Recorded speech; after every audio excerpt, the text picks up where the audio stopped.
Assalamualaikum warahmatullahi wabarakatuh. Alhamdulillah hamdan katsiran thayyiban mubarakan fi kama yuhibbu rabbuna wa yardah. Asyhadu an la ilaha illallah wahdahu la syarikalah wa asyhadu anna Muhammadan abduhu wa rasuluh. Wassalatu wassalamu ala Rasulillah wa ala alihi wa ashabihi wa man tabi'ahum bi ihsanin ila yaumiddin. Ya ayyuhalladzina amanu taqullaha haqqa tuqatih wa la tamutunna illa wa antum muslimun.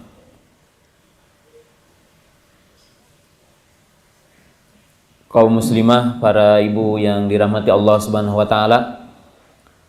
Pertama, marilah kita bersyukur kepada Allah Subhanahu wa taala yang senantiasa menganugerahkan kepada kita berbagai nikmat, terutama nikmat iman, nikmat Islam, nikmat sehat, dan nikmat kita berada di atas sunnah Rasulullah sallallahu alaihi wasallam.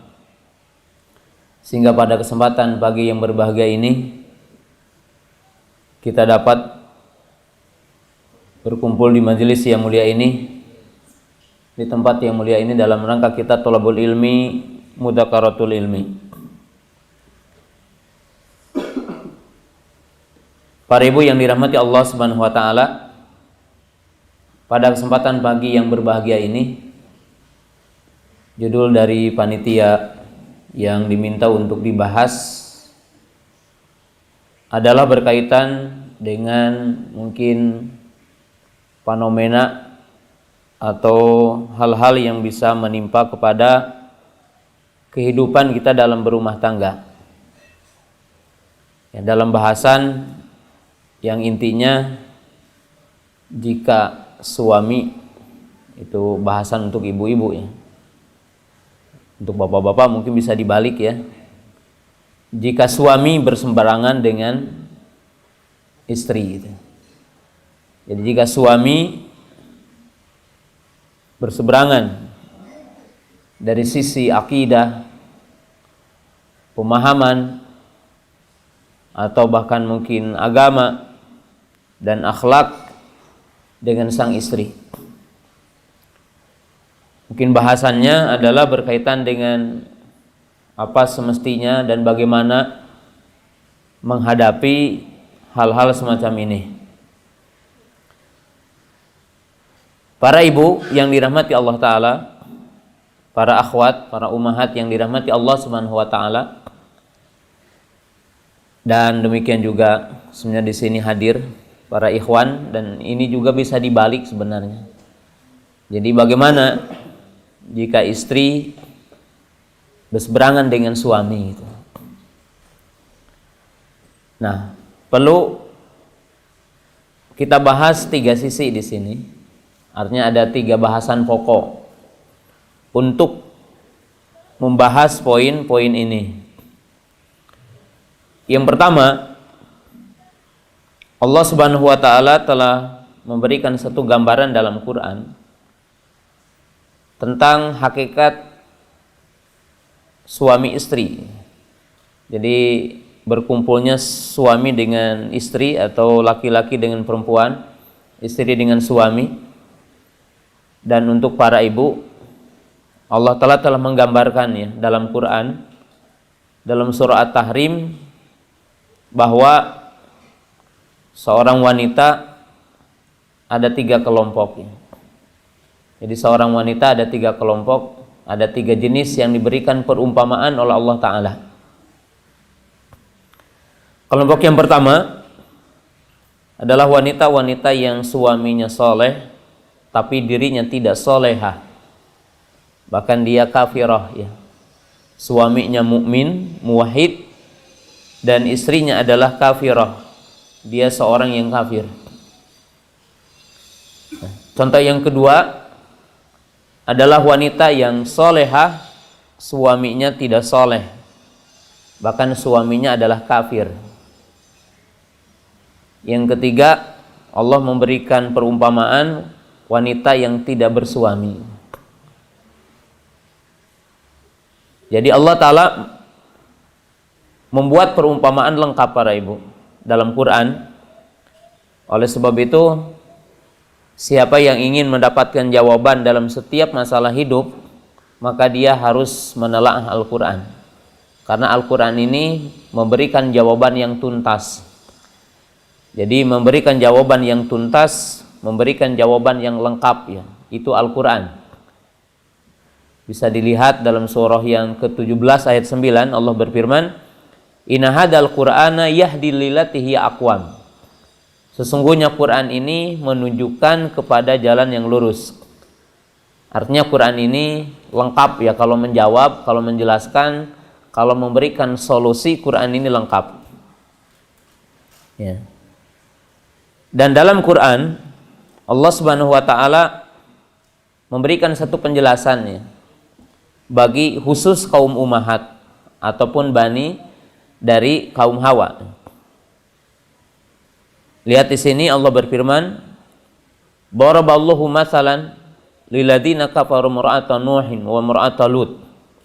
Kana tahta abdaini min ibadina salihaini wa khanatahuma falam yughni anhuma minallahi syai'ah wa qila dukhulan nar ma'ad dakhilin. Wa daraballahu mathalan lilladzina amanu imra'ata fir'auna idh qalat rabbi ibni li indaka baitan fil jannah wa najjini min fir'auna wa amalihi wa najjini minal qaumil zalimin. Wa Maryam ibnata Imrana allati ahsanat farjaha fanafakhna fihi min ruhina wa sadaqat bi kalimati rabbiha wa kutubihi wa kanat minal qanitin." Allah Subhanahu wa taala membuat perumpamaan, ya, permisalan yang bisa menjadi satu contoh buat kita, buat para wanita. Perumpamaan ini ada 3. Yang pertama, perumpamaan wanita yang suaminya baik. Artinya suaminya baik, suaminya soleh, mukmin, bahkan di sini tentunya seorang nabi. Tapi istrinya adalah tidak mukmin, tidak mukminah, tidak muslimah, tidak muwahidah, tidak qanitat. Dia adalah orang yang kafir, orang yang musyrik, maksiat kepada Allah. Lihat ayatnya, Allah membuat perumpamaan bagi orang-orang kafir, istrinya Nabi Nuh alaihi salam dan Lut alaihi salam. Kedua wanita itu berada di bawah kedua orang soleh, yaitu Nabi Nuh dan Nabi Lut.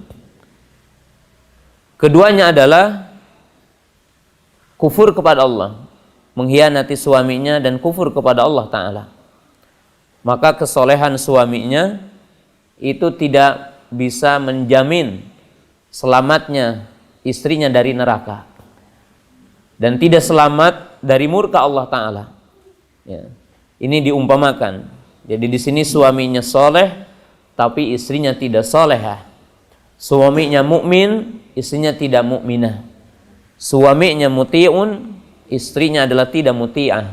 Suaminya orang yang taat, tapi istrinya tidak orang taat. Ya. Jadi Allah menggambarkan contoh ya. Sedangkan contoh yang kedua adalah yang suaminya durhaka, kafir, musyrik, zalim dan tidak taat, tapi istrinya orang yang mukminah.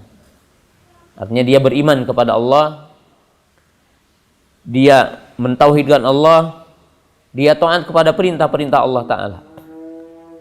Maka keburukan suaminya tidak mempengaruhi dia untuk masuk ke nerakanya dan tidak menghalangi dia masuk surga. Dia selamat dari murka Allah Ta'ala. Ya. Sedangkan yang ketiga, Allah menggambarkan wanita yang solehah, mukminah, muslimah, muti'ah dan ditakdirkan tidak punya istri. Maaf, ditakdirkan tidak punya suami. Jadi tidak bersuami. Allah mengkisahkan tentang Maryam alaihissalam. Ya. Jadi dalam Al-Quran adalah lengkap. Ya. Para ibu yang dirahmati Allah Subhanahu Wa Taala, dalam ketiga ayat ini memberikan beberapa pelajaran. dan kita akan ambil beberapa pelajaran, dan tentunya bukan menjelaskan tafsir ayat ini karena bukan waktunya untuk menafsirkan semua dari ayat ini. Ya. Yang pertama, bahwa di dalam ayat ini menggambarkan, khususnya untuk para ibu, bahwa setiap manusia itu selamat atau tidak selamatnya dari azab Allah Ta'ala dan masuk surganya atau tidak, yang paling pokok adalah berkaitan dengan amalnya dirinya sendiri, berkaitan dengan kesolehan dirinya sendiri.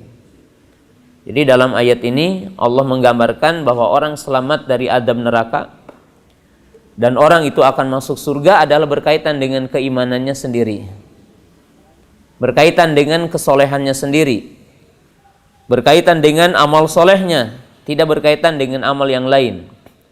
Walaupun sudah barang tentu jika dia punya perangkat dan punya pokoknya, terkadang amal yang lain bisa berpengaruh baginya, ya, seperti sedekah jariyah dan yang lainnya.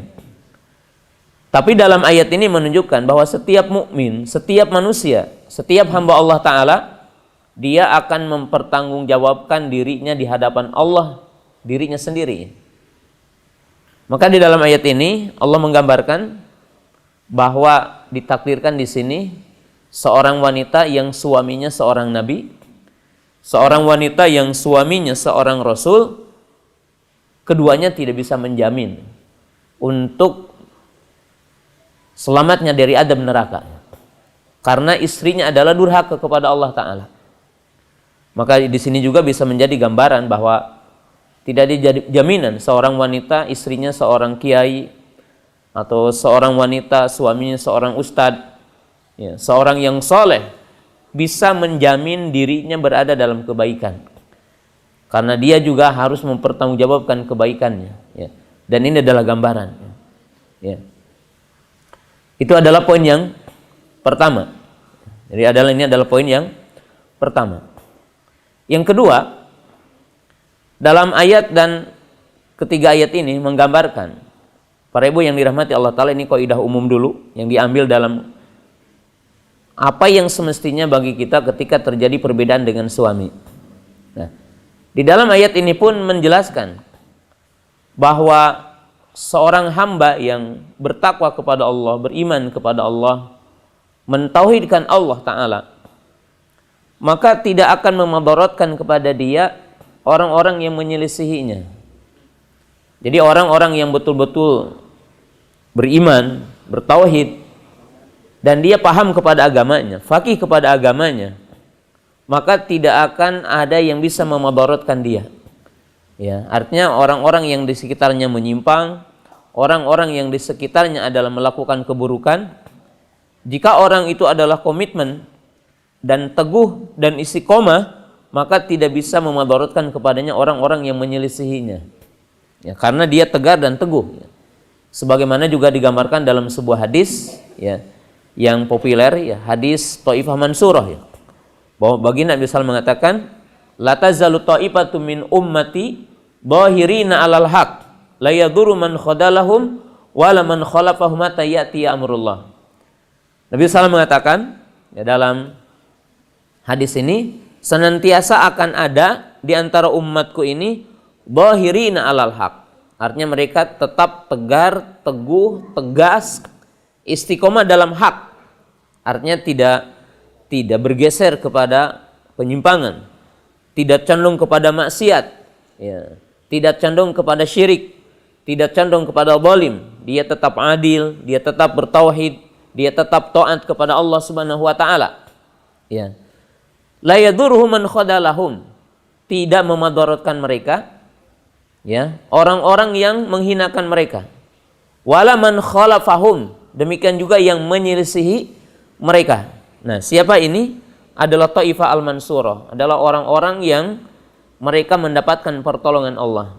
Jadi para ibu yang dirahmati Allah Ta'ala, jika seseorang mukmin itu, ya, meneguhkan imannya, meneguhkan akidahnya, meneguhkan tauhidnya, ya, meneguhkan pemahamannya dalam pemahaman yang benar, maka sesungguhnya adanya penyimpangan, adanya kesesatan tidak akan mempengaruhi dirinya.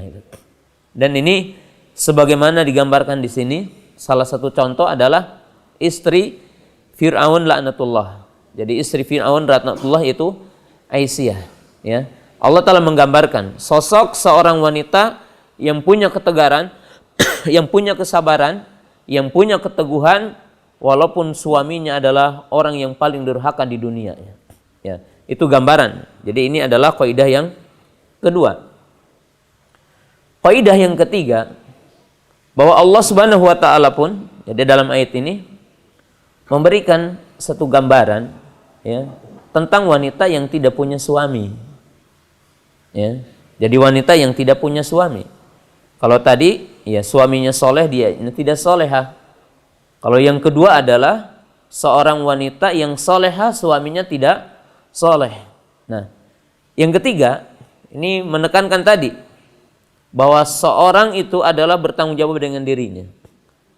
Maka di sini Maryam alaihissalam dikisahkan oleh Allah Subhanahu wa taala seorang sosok wanita yang dia mampu berdiri sendiri, ya, termasuk ketika beliau melahirkan putranya, bagaimana beliau itu menghadapi semua rintangan, ya. Kemudian beliau itu melewati semua tantangan, rintangan, dan beliau hadapi seolah-olah sendiri. Dan ini menggambarkan seorang wanita yang sangat tangguh, sangat hebat. Allah Ta'ala telah menggambarkan dalam Al-Quran contoh yang sangat agung, ya. Maka di sini menunjukkan para ibu yang dirahmati Allah Ta'ala bahwa pada poin yang ketiga ini ataupun kaidah yang ketiga, bahwa setiap mukmin dan khususnya di sini mukminah, dia pun harus berusaha sendiri bagaimana menempuh jalan keimanan, menempuh jalan ketakwaan, menempuh jalan kesolehan, ya. Dia mampu memahami agamanya dengan cara yang benar. Karena tentunya kewajiban beragama bukan hanya untuk laki-laki, bukan hanya kepada laki-laki, tapi kewajiban beragama juga adalah untuk kaum wanita. Sebagaimana dinyatakan oleh para ulama, setiap perintah kepada laki-laki maka itu pun adalah perintah bagi kaum wanita. Nah, ini mukadimah yang pertama yang saya ingin sampaikan. Yang kedua, para ibu yang dirahmati Allah Subhanahu wa taala, perlu kita catat, ya, apa yang terjadi dalam rumah tangga kita, ya. Dari sisi mungkin terjadi perbedaan akidah, terjadi perbedaan masalah pemahaman, terjadi perbedaan dari sisi akhlak. Kalau kita lihat dari dalil dan ayat-ayat Quran, lihat hadis dan apa yang dijelaskan oleh para ulama, mungkin bisa dikategorikan ada dua. Jadi ada dua poin yang harus dilihat.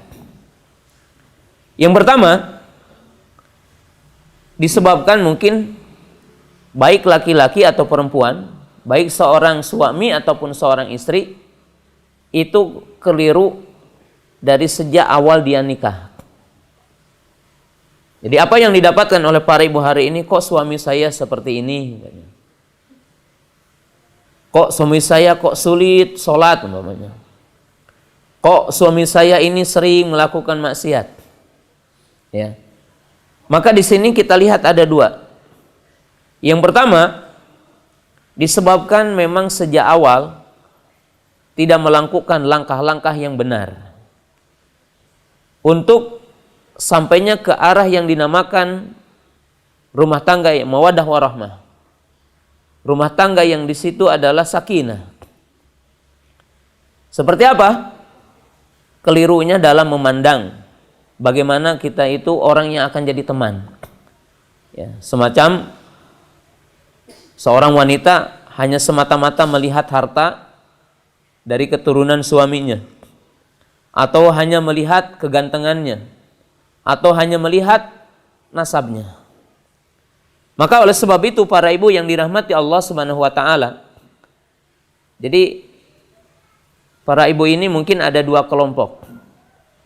Kelompok yang pertama yang menyesal karena aku telah salah pilih gitu, sejak awal, ataupun telah keliru ya sejak awal. Kelompok yang kedua, mungkin terjadi perubahan di tengah perjalanan.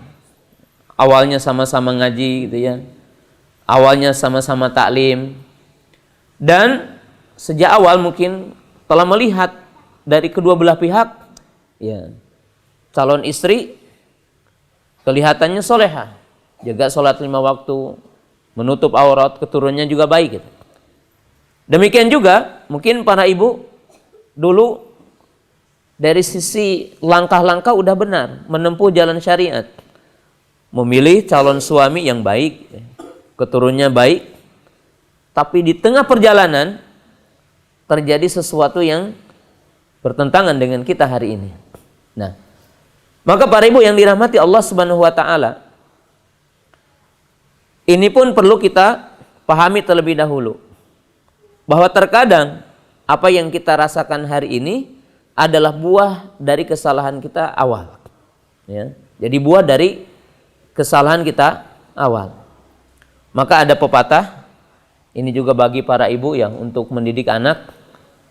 Kata para ulama, siapa yang di awalnya tidak ingin direpotkan, maka siap-siaplah di tengah perjalanan untuk direpotkan. Siapa yang di masa kecilnya, artinya masa kecil anaknya tidak ingin direpotkan oleh anaknya, maka siap-siaplah ketika dewasa akan merepotkan dia. Jadi gambarannya begini, Bu. Barang siapa yang tidak melakukan cara yang baik sejak awal, bagaimana memilih suami, seperti apa, harus seperti apa gitu ya, maka siap-siaplah akan menanggung beban setelahnya, akan lebih besar daripada kejadian-kejadian di awal. Demikian juga para ibu yang dirahmati Allah Subhanahu wa taala, di sini juga menggambarkan ya, sebagaimana di dalam banyak hadis, di barang siapa yang sejak awal keliru gitu cara memilihnya, kemudian yang menjadi pertimbangannya adalah keliru, maka rasakanlah bahwa tantangan itu akan ada setelah kita menjalaninya. Nah, maka oleh sebab itu para ibu para bapak yang saya hormati, di sini kita lihat bahwa Nabi SAW mengatakan, idza ja'akum man tardawna dinahu, ya, faqbaluh katanya. Wa illa fantadhiri sa'ah. Nabi SAW mengatakan, jika datang kepadamu, artinya kepada orang tua, ima kepada ibunya atau ima kepada bapaknya, seorang laki-laki yang diridhoi agamanya, soleh, maka terima hitbahnya. Dan jika tidak, maka akan terjadi kerusakan. Ya. Maka di dalam hadis ini para ibu para bapak yang saya hormati menggambarkan, kalau sekarang terjadi ya di tengah perjalanan ini sesuatu yang memberatkan kita, kok suami saya begini gitu. Kok suami saya sulit begini. Ketika para ibu mungkin udah hijrah, suami belum hijrah. Nah, apa yang jadi masalah itu karena memang salah awal. Ketika awal akan menikah, kita timbangannya lain, ya, karena keliru. Yang dilihat mungkin ini orangnya kerjanya apa gitu ya, kemudian profesinya apa, berapa upahnya, berapa gajinya, siapa keturunannya gitu, tanpa melihat agamanya. Maka ketika orang itu langkah pertamanya keliru, maka tidak mungkin akan mendapatkan kebaikan setelahnya. Karena dalam gambaran hadis yang tadi, Nabi SAW menggambarkan seperti itu. Contoh dalam hadis yang kedua, bahwa ada seorang wanita datang kepada Nabi SAW, dan beliau mengkisahkan telah dilamar oleh 3 pemuda, ya, tapi belum mengiyahkan kepada salah satu di antara yang 3 itu. Ya, jadi seorang wanita itu datang kepada Nabi SAW, aku telah dilamar oleh 3 laki-laki dan aku belum menjawab kepada salah satu di antara mereka. Ya. Lalu beliau meminta pertimbangan kepada Nabi SAW, mana yang dipilih? Ternyata Nabi SAW itu mengisyaratkan untuk tidak memilih kepada 3 pemuda itu. Yang satu dikatakan dorob, katanya, orang ini ringan tangan, jangan, katanya. Yang kedua, dia lisannya buruk, sering melaknat, sering mencaci. Maka Nabi SAW jangan sama dia. Yang ketiga digambarkan oleh Nabi SAW adalah bagaikan ya seekor unta yang kurus yang ada di tengah padang pasir. Gambarannya adalah orang yang pelit ya kepada istrinya. Dia tidak dermawan kepada istrinya. Dan dia digambarkan sangat sulit memberikan nafkah kepada istrinya. Maka Nabi SAW mengatakan inkih Usamata fa innahu rajulun saleh. Maka Nabi SAW mengatakan dan menganjurkan kepada wanita itu, nikahlah dengan si Usama karena dia adalah orang yang saleh. Walaupun digambarkan Usama itu kulitnya hitam ya. Nah, maka para ibu yang dirahmati Allah Subhanahu wa taala, dalam kedua hadis ini memberikan satu gambaran ya bahwa fenomena yang dihadapi oleh kaum wanita ataupun para ibu, istri-istri dalam gambaran lain, itu disebabkan dengan langkah yang pertamanya salah. Gitu. Ya. Prediksi yang salah, timbangan yang salah. Nah, maka sekarang bagi para ibu dan bagi para bapak, tentunya yang punya anak, maka berilah cara pandang yang baik. Bagaimana berbicara tentang masa depan. Ya. Bahwa Nabi SAW memberikan gambaran dalam hadis bahwa ketakwaan itulah yang akan memberikan jalan keluar. Dan Allah Ta'ala juga telah menjelaskan dalam Al-Quran, wa tazawwadu fa inna khairaz zadi taqwa. Jadi Allah Ta'ala berfirman, maka siapkanlah perbekalan dan sebaik-baik perbekalan adalah takwa. Ya. Jadi kalau orang takwa itu mesti sukses ya. Karena orang takwa itu akan senantiasa dia itu punya etos kerja, ingin berusaha tak urusan dunia. Nah, maka ini catatan penting. Bahkan ada bahasa Bu, sering kita menjelaskan, tidak ada bayang-bayang yang lurus kalau kayunya atau pohonnya itu bengkok. Apa makna dalam istilah pepatah ini? Bahwa tidak mungkin kita akan bisa mendapatkan sesuatu yang indah. Ya, dalam perjalanan hidup kita, kalau awalnya tidak baik gitu. Kalau langkah awalnya adalah tidak baik. Nah, maka baginda Rasulullah SAW itu memberikan penjelasan kepada kita agar menerima yang pertama itu adalah agama. Ya, jadi yang dilihat adalah kesolehannya, yang dilihat adalah ketakwaannya. Ya, itu adalah poin yang pertama. Jadi terkadang apa yang kita hadapi hari ini adalah disebabkan salah ketika kita pertama. Nah, adapun poin yang kedua, mungkin kita awalnya udah baik, ya. Ini bisa terjadi, memilih calon suami yang sama-sama ngaji, memilih calon suami yang akhlaknya baik, kemudian juga dilihat keturunannya adalah baik. Tapi terkadang mungkin di tengah perjalanan terjadi perubahan, ya. Suami ya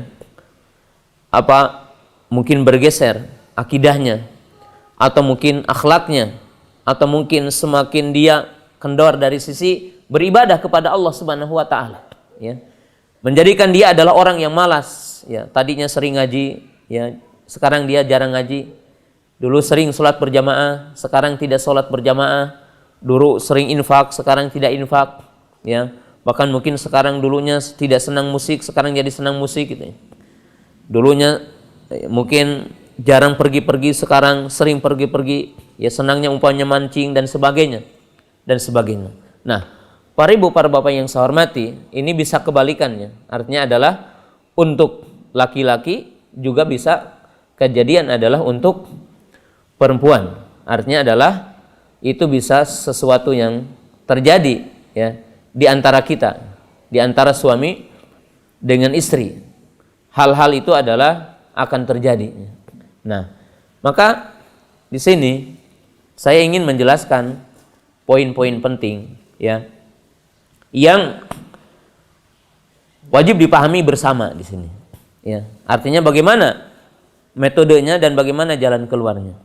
Nah, sering saya mendapatkan tentunya dari kajian-kajian umahat, ya, ataupun mungkin juga kajian-kajian yang ada di berbagai tempat. Jadi para ibu begini umumnya ya. Kalau dalam kenyataannya begini, bahwa keumumannya jika istri lebih pertama hijrah, umumnya lebih mudah laki-laki itu untuk ikut hijrah. Berdasarkan ya tadi mungkin, atau ini berdasarkan banyak yang terjadi di tengah-tengah masyarakat. Jadi jika istrinya udah ngaji, istrinya adalah getol ya, datang ke kajian ya, belajar tentang agama dengan benar, belajar sunnah, maka suaminya itu banyak yang mudah untuk ikut berhijrah. Tapi maaf ya, jika suaminya lebih dulu gitu ya, paham kepada agama, maka tidak sedikit begitu lama ya kalau wanita itu menerima nasihat dari suami itu. Karena memang mungkin disebutkan di dalam hadis ya, bahwa Nabi SAW telah menggambarkan seperti itu. Nah, para ibu yang dirahmati Allah Subhanahu wa taala. Nah, di sini fenomena yang kita akan bahas ya. Jadi fenomena yang kita akan bahas. Bagaimana jika ibu telah ngaji ya, dan telah paham agama, kemudian suami belum paham agama, atau dalam kategori tadi sama-sama paham agama, tiba-tiba suami melenceng gitu ya. Apa yang harus dilakukan oleh seorang istri dan bagaimana gitu. Nah, para ibu yang dirahmati Allah Subhanahu wa taala, di sini ada beberapa poin yang penting. Poin yang pertama, dalam Islam ada satu kaidah bahwa wanita sama sekali dilarang nikah dengan orang kafir manapun. Beda dengan laki-laki. Jadi ini jadi catatan dulu, Bu. Seorang wanita tidak boleh nikah dengan non-Islam, ya, dengan agama manapun. Itu untuk perempuan. Kenapa? Karena wanita itu tidak ada dalam kekuasaan. Kita tahu dalam ayat ar-rijalu qawwamuna 'ala nisa. Ya. Dan tentunya nisbat anak yang paling pokok adalah ke laki-laki dalam Islam. Maka dengan itu dilarang seorang wanita nikah dengan non-muslim. Jadi para ibu yang dirahmati Allah Ta'ala dan para bapak yang dirahmati Allah Ta'ala, dilarang seorang bapak, seorang ibu menikahkan anak perempuan dengan orang kafir. Nah, ini langkah yang pertama ya, tidak boleh dengan kafir manapun. Berbeda dengan kaum laki-laki, ada rukhsah untuk nikah dengan seorang ahlil kitab ya. Tapi itu pun ahlil kitab yang menjaga kehormatannya, ahli kitab yang bukan pezina ya. Ya.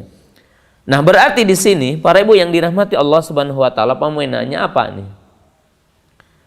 Kalau seorang wanita masuk Islam dan suaminya tidak masuk Islam, konsekuensinya apa? Bahwa wanita harus minta cerai kepada suaminya.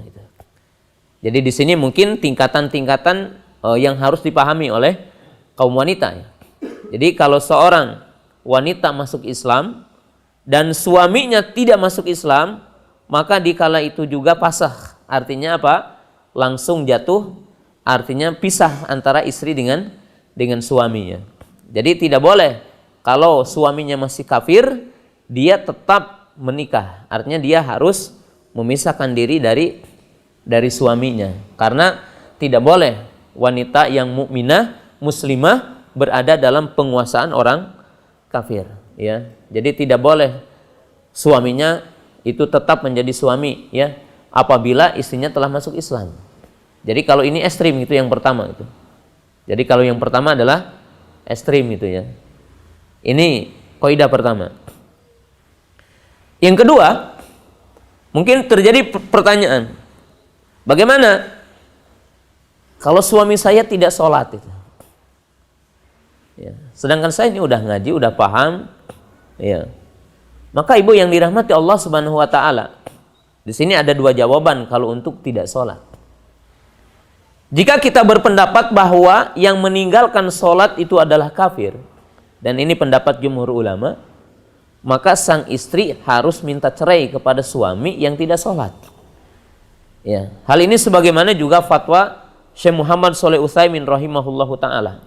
Ya, jadi kalau suaminya tidak sholat 5 waktu, meninggalkan sholat, ya, dia tidak pernah sholat, ya, dan tidak mau sholat, maka sang istri boleh meminta untuk cerai. Ataupun bahkan dalam pendapat yang pertama yang mengatakan yang meninggalkan sholat itu adalah kafir, maka sang istri adalah wajib untuk meminta tolak kepada suaminya. Jadi khulu, meminta talak, ya.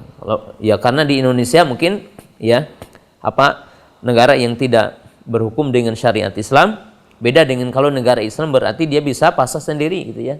Tidak perlu mengurus surat-surat cerai ya. Kalau di Indonesia mungkin mengurus surat-surat cerai. Nah, jika pendapatnya yang kedua, yaitu pendapat jumhur, bahwa yang masih mengimani wajibnya sholat dia tidak dikafirkan, maka berarti dia masih boleh ya berada dalam suami yang tidak sholat. Akan tetapi dibolehkan baginya adalah untuk meminta khulu. Jadi salah satu boleh untuk meminta khulu karena suami tidak sholat itu. Ya, di sini langkah-langkah, ya, langkah-langkah. Artinya ini adalah kaidah secara umum, ya. Jadi kaidah secara umum. Nah, para ibu yang dirahmati Allah Subhanahu wa taala. Nah, ini poin yang kedua. Poin yang ketiga. Jika suami ya melakukan bid'ah. Jadi jika suami melakukan bid'ah, ya. Maka di sini tentunya bid'ah ada dua. Ada bid'ah mukaffarah, ada bid'ah mufasaqah. Jadi ada bid'ah mukaffarah, ada bid'ah mufasaqah. Ada bid'ah yang dia itu bisa kafir, ada bid'ah yang tidak sampai kepada kafir. Jadi jika suami melakukan perkara bid'ah, ya. Contoh bid'ah mukaffarah, ini kalau ditakdirkan terjadi, karena ini berbicara muamalah, ya. Jika suami bertentangan dengan aku, gitu. Bagaimana kalau ada suami tiba-tiba mengaku jadi nabi palsu? Dia mengklaim jadi nabi palsu, ini suami saya, gitu kan? Terjadi kan dalam kehidupan, ya. Seperti bagaimana terjadi, ya. Ada beberapa nabi, sampai di Jawa Barat itu ada nabi namanya Cecep, ya. Jadi itu saat itu sekali, ya. Masa nabi namanya Cecep, gitu ya? Iya. Iya. Ahmad Musadek masih mending, ya. Dan semisalnya, ya. Contoh Bu, di sini sang suami mengaku jadi nabi palsu.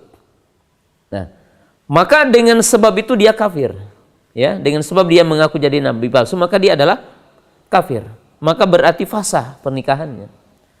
Dan jika suaminya bertaubat, maka berarti harus akad kembali, Bu. Karena ketika dia kafir, maka itu otomatis batal nikahnya dengan istrinya. Jadi ketika suami berpindah agama, maka berarti pasah nikahnya. Artinya batal nikahnya. Karena seorang wanita tidak boleh menikah dengan orang kafir. Dan pindah agama menjadikan apa? Menjadikan batal nikahnya. Nah, jika suami itu bertaubat, ya setelah dia mengklaim jadi nabi, gitu ya, kemudian dia bertaubat kembali, maka di saat itu harus melakukan lagi akad kembali, ya. Jadi akad kembali dengan sang istri ketika suaminya melakukan kekufuran, murtadlah, gitu. Jadi ketika suaminya melakukan kemurtadan, maka dia setelah bertaubat kembali kepada Islam dan ingin bergabung lagi dengan istrinya, maka wajib apa? Melakukan melakukan nikah kembali, akad kembali. Yani akdun jadid, yaitu akad kembali. Kenapa? Karena kekafiran itu adalah membatalkan pernikahan. Ya, bagi wanita, gitu ya. Jadi bagi seorang wanita. Nah, ini kalau ditakdirkan dia masuk kepada bid'ah yang mukaffarah. Tapi jika suami melakukan penyimpang, menjadi mubtadi, maaf ya, suaminya ikut ISIS, gitu. Kan bisa saja. Suaminya bermanhaj Khawarij, gitu. Tiba-tiba suaminya ikut pemahaman Khawarij, takfiri, gitu ya. Suaminya apa? Dia berpemahaman menyimpang, tapi tidak sampai kafir. Atau suaminya melakukan bentuk-bentuk apa yang dimaksud dengan perkara-perkara maksiat, ya, dosa besar. minum homer dan sebagainya. Nah, maka para ibu yang dirahmati Allah Subhanahu wa taala, maka di sini adalah makomnya nasihat gitu. Jadi di sini makomnya nasihat. Ya. Artinya di sini adalah makomnya memberikan nasihat. Maka kedudukannya bagi para ibu adalah memberikan nasihat dan mencari jalan, mencari solusi, mencari cara yang tepat bagaimana menasihati suaminya. Nah, kenapa? Sebab para ibu yang dirahmati Allah Subhanahu wa taala, istri itu punya kewajiban atas suami adalah membantu agama suami. Ada bagi istri itu adalah membantu keimanan suaminya. Ya, jadi membantu keimanan suaminya. Ya. Ini poin-poin yang sangat penting. Dan Rasulullah SAW mengatakan dalam sebuah hadis bahwa Rasulullah SAW ditanya oleh para sahabat ridwanullahi ta'ala alaihim. Faqala, ya Rasulullah, ketika turun ayat walladzina yaknizuna dhahaba wal fiddata. Ya, turun ayat surah At-Taubah ayat ke-23. Ya. Maka para sahabat bertanya kepada baginda Nabi sallallahu alaihi wasallam, harta yang mana yang paling baik, kata Nabi SAW. Ya. Setelah Allah Ta'ala menyebutkan emas dan perak, Bu, di sini lihat. Maka Nabi SAW mengatakan, sebaik-baik harta bagi seorang muslim, kata beliau apa? Lisanun dzakir, wa qalbun syakir, wa zaujatun mu'minah tu'inuhu ala imanihi. Maka Nabi SAW mengatakan, perhatikan dalam hadis ini para ibu yang dirahmati Allah Ta'ala, apa peran seorang istri dengan suami. Nabi SAW ditanya oleh para sahabat, harta yang mana yang paling baik? Kata beliau ada 3, Bu. Yang pertama adalah lisanun dzakir, lisan yang selalu dzikir, katanya. Yang kedua, qalbun syakir, yaitu hati yang selalu syukur kepada Allah Ta'ala. Yang ketiga, kata Nabi SAW, adalah wanita atau istri yang mukminah, salehah, yang membantu dia dalam iman. Nah, jadi para ibu yang dirahmati Allah Ta'ala, di dalam hadis yang mulia ini, Nabi SAW menggambarkan satu peran penting seorang wanita dengan suaminya, bahwa istri itu punya peran membantu keimanan suaminya, mendukung dan memberikan motivasi, ya, untuk keimanan suaminya. Nah, bahkan Nabi SAW menyatakan dalam hadis yang kedua, ad-dunya mata'un wa khairul mata'i dunya al-mar'atu salihah. Nabi SAW mengatakan dunia ini adalah perhiasan dan sebaik-baik perhiasan adalah istri yang salehah. Lalu dalam hadis yang ketiga Nabi SAW mengatakan as-sa'adatu fi salasin wa fi riwayatin fi arba'in. Nabi SAW mengatakan kebahagiaan itu terletak pada 4 perkara. Dalam satu riwayat 3 katanya. Yang pertama adalah al-mar'atu salihah, istri yang salehah. Yang kedua adalah al-markabus saleh, artinya kendaraan yang sehat, ya. Yang ketiga adalah al-baitul wasi, yaitu rumah yang luas. Yang keempat adalah al-jarus saleh, tetangga yang baik. Nah, lihat di sini para ibu yang dirahmati Allah Ta'ala, bahwa Nabi SAW menyebutkan dalam ketiga hadis tentang urgensi para ibu.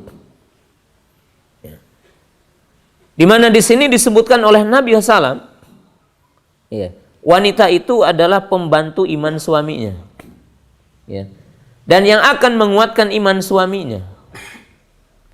Yang kedua, adalah sebagai perhiasan terbaik ya.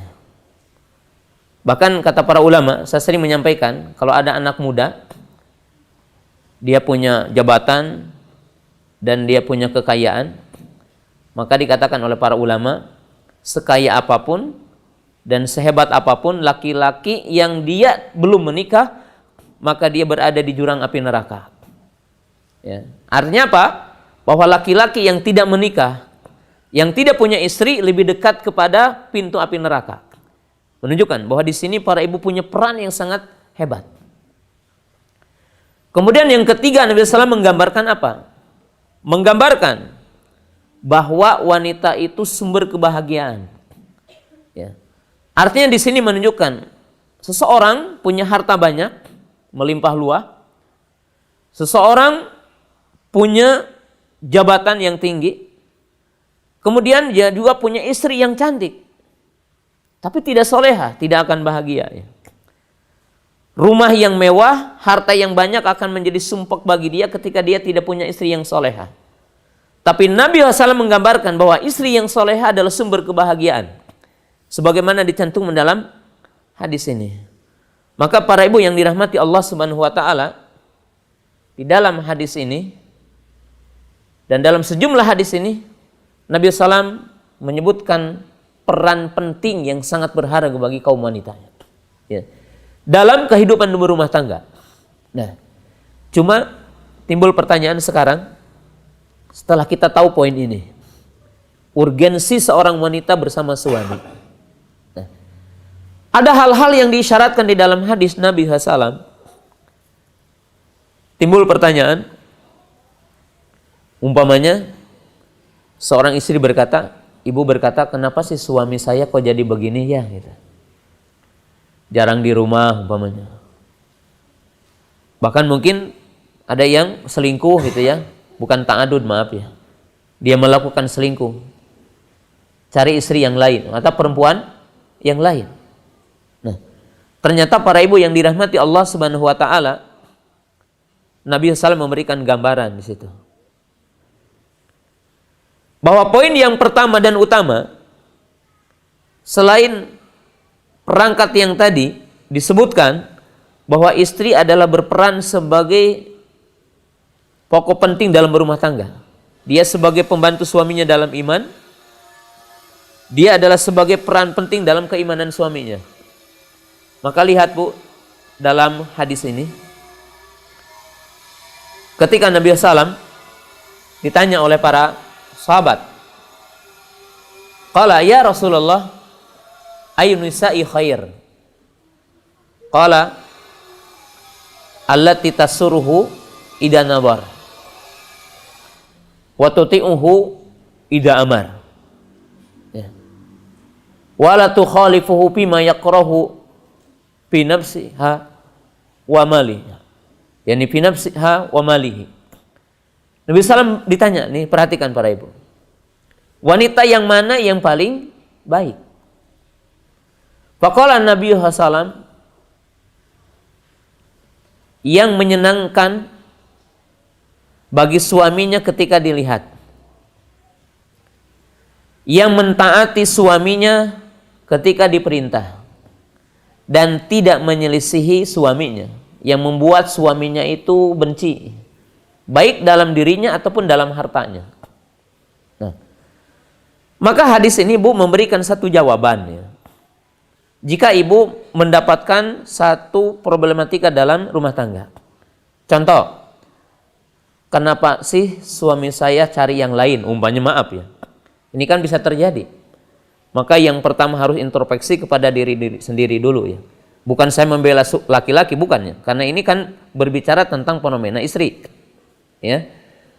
Maka seorang istri bertanya. Dia bertanya dirinya sendiri, seringkah saya bersolek gitu? Seringkah saya berdandan? Ya. Seringkah saya itu merias diri sehingga suami saya merasa betah? Maka di sini ya. Jadi hadis memberikan jawaban terlebih dahulu. Ya. Kemudian yang kedua, kenapa suami saya itu merasa senang ketika dia berada di kantor? Ya. Umpamanya dia makan bersama dengan kolehannya perempuan, dengan temannya gitu ya. Kenapa sih sama saya jarang? Ya, umpamanya jarang ngajak saya ke restoran, jarang jalan-jalan dengan saya. Nah, tanya, apakah suami merasa nyaman setiap suami memerintah kita? Artinya memerintah para ibu atau tidak itu? Karena ini adalah merupakan salah satu penyebab suami itu merasa nyaman, Bu.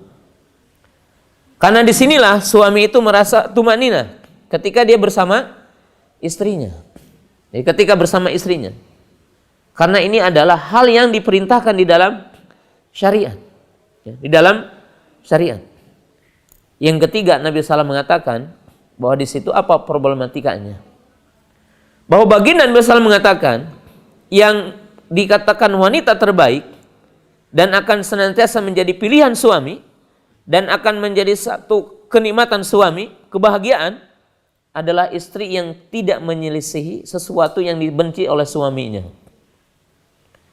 Contoh, ya, apakah ibu mempelajari jenis makanan suami gitu ya? Ini penting. Apakah ibu mempelajari jenis pakaian yang disenangi suami? Apakah ibu mempelajari jenis minuman yang disenangi suami? Ya.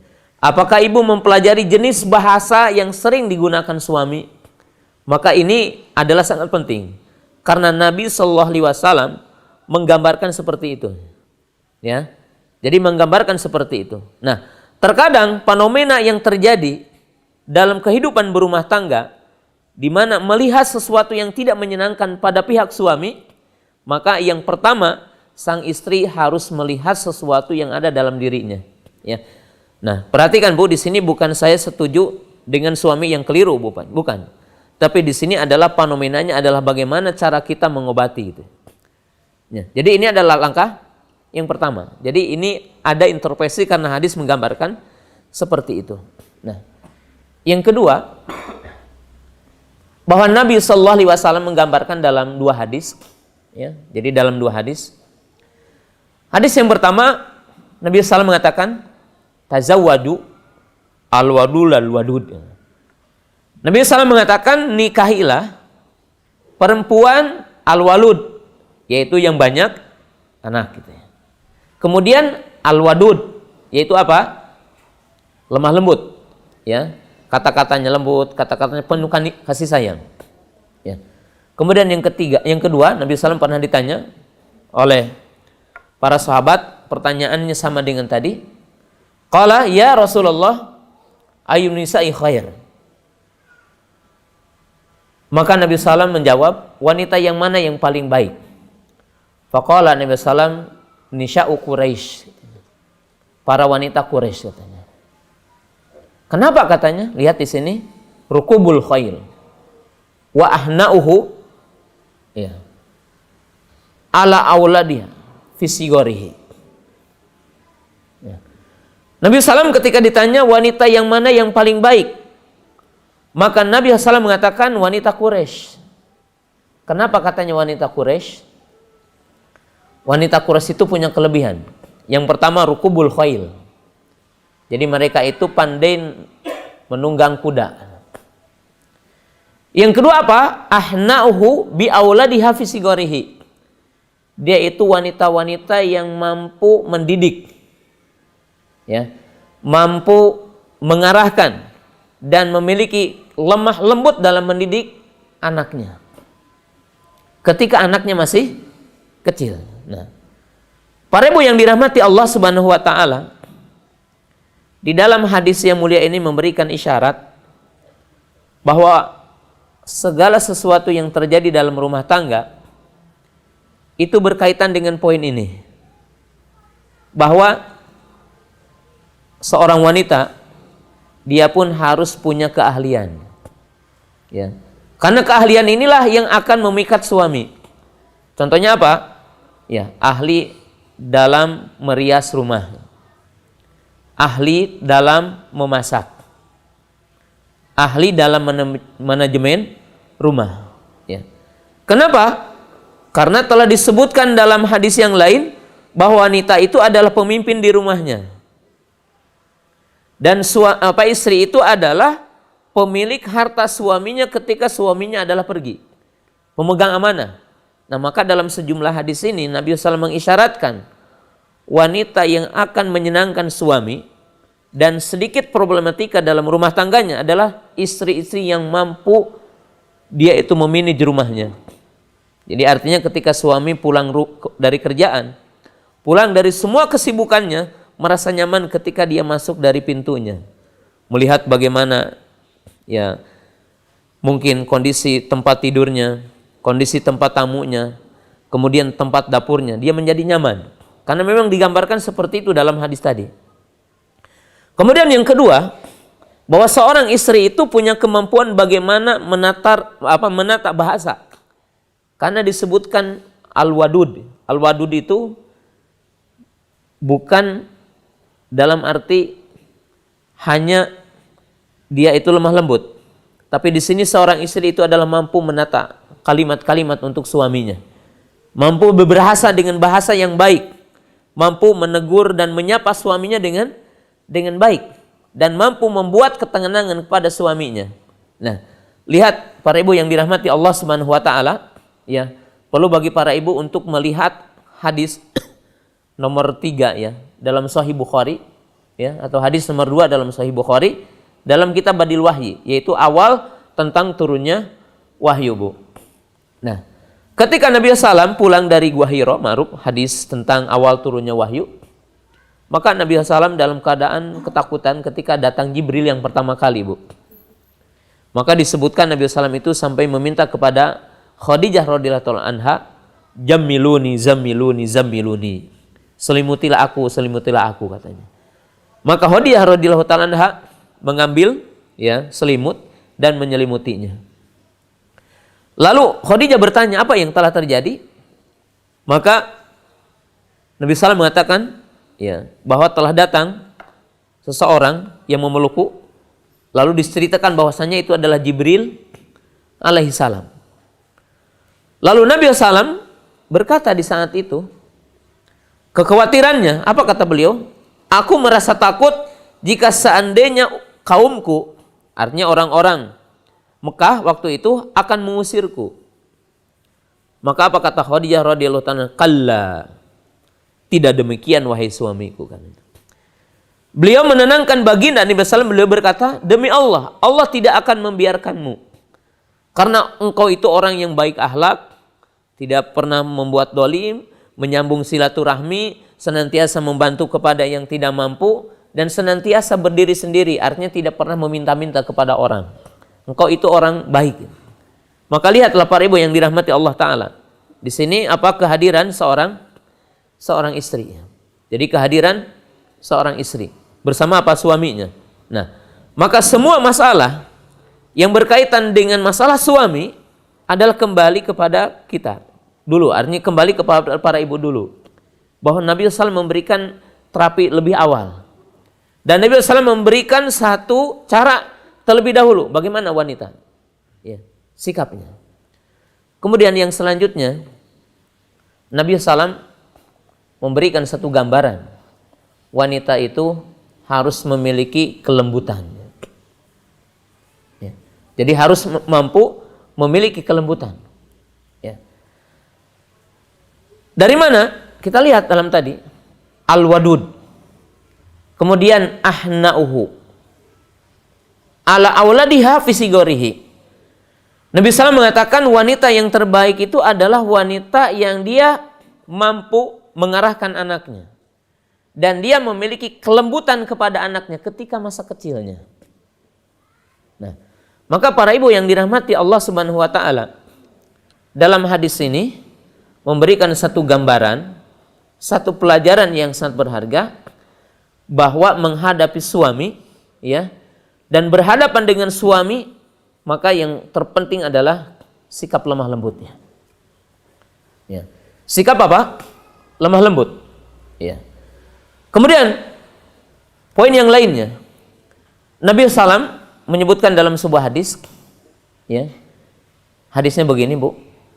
Rahimallahu imra'an qama minan naumihi au qala istayqadha min naumihi fa shalla fa iqaba ahlahu fa in abad nadata'at habil ma wa rahimallahu imra'atan istaiqabat min naumiha fa shallat. Nabi SAW mengatakan, Allah merahmati seseorang yang bangun malam, lalu dia membangunkan istrinya. Salat dan dia membangunkan istrinya. Ya. Kemudian jika istrinya itu tidak bangun dan susah untuk dibangunkan, maka dia memperciki matanya dengan air. Ya. Artinya menyiram matanya dengan air, Bu. Dan Allah merahmati seorang wanita yang bangun malam, lalu dia sholat dan membangunkan suaminya. Jika suaminya menolak, artinya agak malas untuk sholat dan tidak mau bangun, maka Bu lihat di sini, maka sang istri pun mengambil air dan menyiram suaminya dengan air matanya. Nah, maka di dalam hadis ini, Bu, bahwa baginda Rasulullah memberikan pelajaran. Apa pelajaran dalam hadis ini? Bahwa bagi suami ada hak untuk menegur istrinya, mengajak berbuat baik, ya, dengan cara yang baik. Kemudian ada waktu-waktu dia juga mencari jalan. Bagaimana mengajak itu?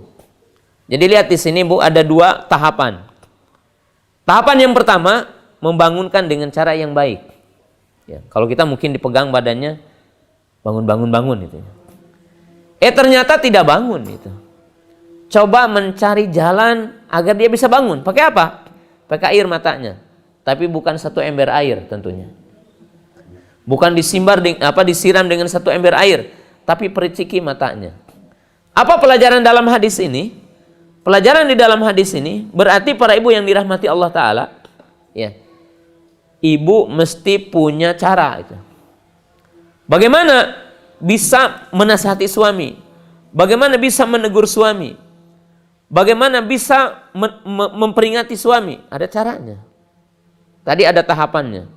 Tahapan yang pertama, yang paling sederhana, dibangunkan sederhananya. Ya. Tahapan yang kedua apa? Mencari jalan yang dibolehkan. Tadi apa? Bisa mungkin dengan cara yang baik tadi, membangunkan dengan air. Maka di sini menunjukkan bahwa istri harus cari jalan. Bagaimana mengobati suami? Bagaimana mengajak suami? Ya. Contohnya, Bu, ya, kalau tidak bisa kita menasehati, coba kali-kali ziarah. Ziarah itu ada 3 caranya. Pertama, ziarah ke ustadz. Ayo Pak, ke Ustadz anu yuk, ke rumahnya gitu. Ya, ibu calling dengan suaminya ya. Calling dengan Ustadz, caranya gitu. Coba tanyakan beberapa pertanyaan. Pak Ustadz, saya punya beberapa pertanyaan. Contohnya apa? Suaminya itu tetap dalam riba umpamanya. Istrinya udah tahu bahwa riba itu tidak boleh. Dan suaminya masih bekerja di bank, maaf ya. Gimana caranya? Ya, kita datang ke Ustadz. Assalamualaikum, kita calling dulu dengan Ustadz kasih tahu begini-begini. Lalu kita bertanya tentang hukum. Bagaimana kalau hukumnya begini-begini? Datang, ya.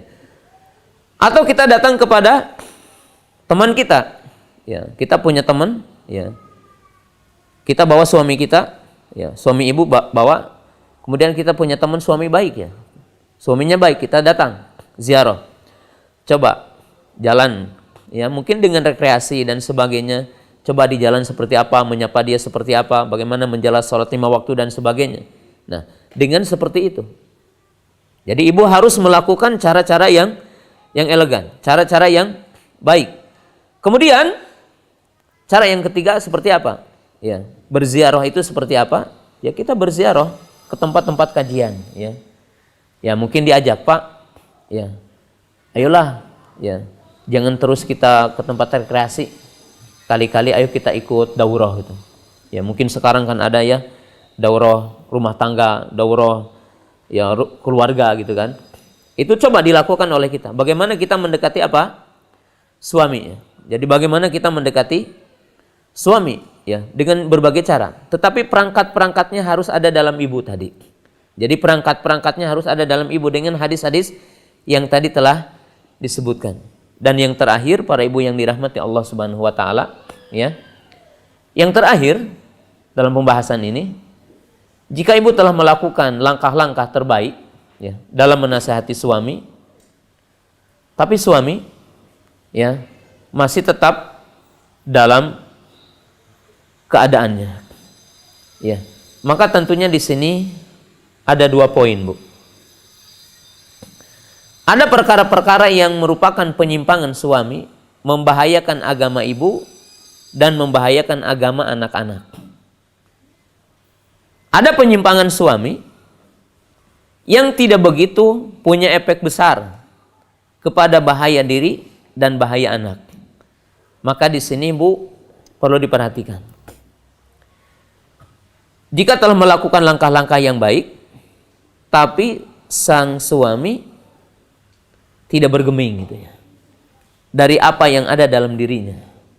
Dan ibu telah memprediksi dan telah melihat dan telah melakukan langkah-langkah bahwa itu berbahaya bagi agama ibu dan berbahaya bagi agama anak. Umpamanya apa?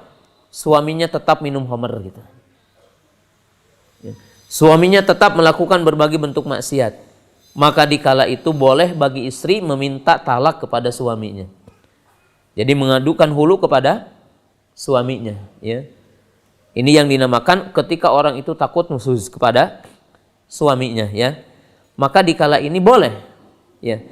Jika suaminya itu tidak mau memberikan talak, maka sang istri boleh mengajukan gugatan cerai kepada qadhi. Itu yang pertama. Tapi yang kedua, jika seandainya maksiatnya tidak membahayakan kepada dirinya dan tidak membahayakan kepada anaknya, maka tetap bagi seorang istri adalah untuk bersabar dan tetap untuk mengajak suaminya dalam kebaikan dengan cara-cara yang baik, dengan cara-cara yang elegan, ya. Dan para ibu yang dirahmati Allah Subhanahu wa taala, ada rahasia lain yang sangat berharga bagi para ibu, bahwa nasihat itu juga bisa disertakan nasihat dari anak. Jadi dari anak yang tentunya bersama kita menasihati apa? Suami. Jadi para ibu, para bapak yang dirahmati Allah Subhanahu wa taala, mungkin ini satu materi yang sangat sederhana yang digambarkan bagaimana ketika seorang istri, ketika seorang suami berbeda jalan dengan sang istri. Jadi berbeda jalan dengan sang istri. Nah, kemudian para ibu yang dirahmati Allah taala, ada poin terakhir yang saya ingin sampaikan. Di antara poin yang harus dibahas juga dan dijelaskan oleh para ibu, begini ya. Kalau ibu ingin merubah suami, maka juga harus ingat diri. Kalau ibu tahu kepada kebenaran dan hijrah itu adalah melalui proses sehingga paham agama, paham sunnah, paham akidah yang lurus, maka demikian juga ibu harus sabar, ya, dalam menghadapi suami, sebagaimana ketika ibu tahu kebenaran ini ada proses, maka demikian juga ibu harus sabar dengan proses bagaimana suami itu akan berubah gitu. Nah, ini adalah sesuatu juga yang sangat penting untuk dipahami oleh para ibu. Demikianlah apa yang saya bisa bahas dan saya memberikan waktu untuk soal jawab ya. Bagaimana kalau suami belum mengizinkan istri untuk memakai hijab?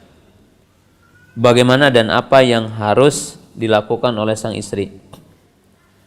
Ya, mungkin ini pertanyaannya, batasannya ada 2, Bu. Kalau yang dimaksud dengan hijab, ya. Kalau yang dimaksud dengan hijab adalah memakai jilbab, ya, yang mengecualikan muka dan telapak tangan, dan suami tidak setuju dengan itu, maka tidak boleh taat kepada suami, ya. Umpamanya ibu, ya, atau seorang istri akan memakai jilbab dalam arti, ya, jilbab yang menutup seluruh anggota badan kecuali muka dan telapak tangan. Lalu suami melarang, ya, dan tidak mengizinkan, maka di saat itu tidak boleh taat kepada suaminya.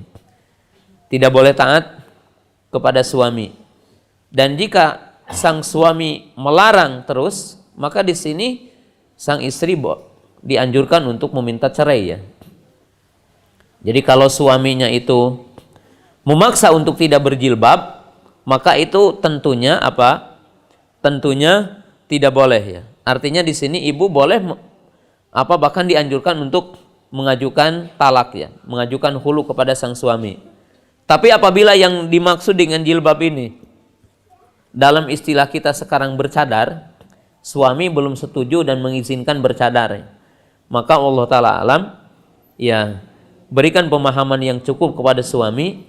Dan jika suami itu mengancam untuk mentalaknya ya, karena ada pendapat yang mengatakan hanya sunnah, maka tidak mengapa bagi ibu untuk bersabar dulu ya, menunggu suami sampai dia setuju untuk memakai cadar. Itu kalau pertanyaan cadar.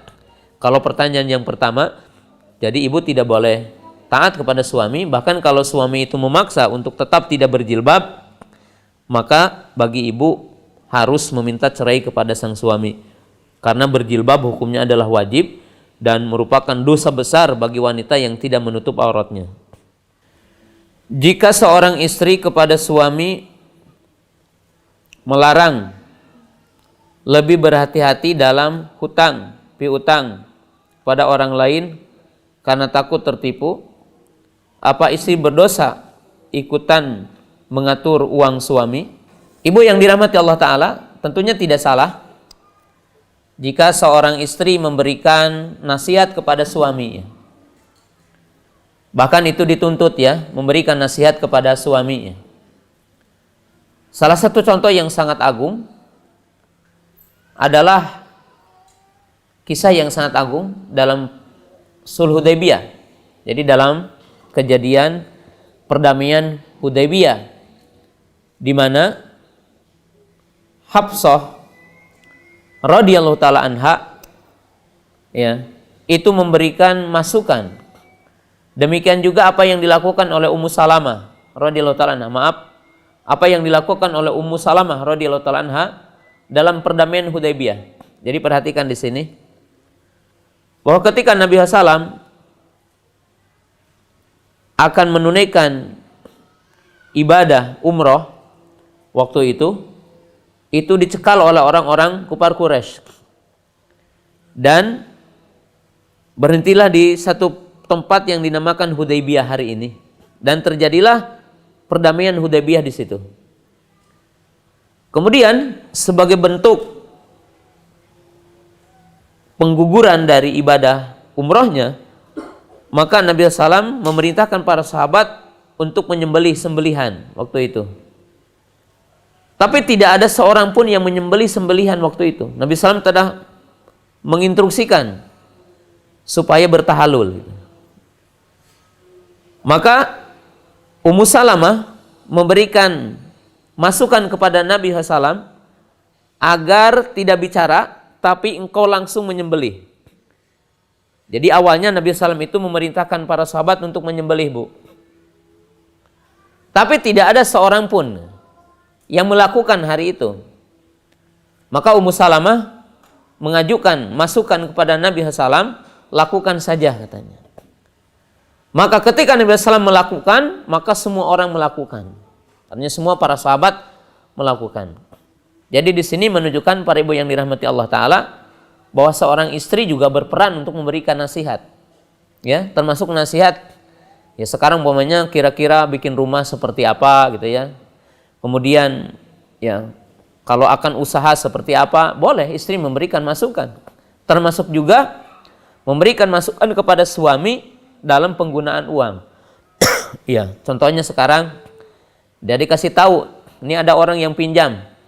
Dikasih tahu, maaf Pak, setahu ibu ini orang sering pinjam tapi tidak suka mengembalikan umpamanya. Itu tidak mengapa bagi istri memberikan tahu. Ya. Walaupun ibu maaf ya, dalam dunia pendidikan katanya kenapa orang Indonesia itu sering pinjam tapi tidak mengembalikan pinjamannya.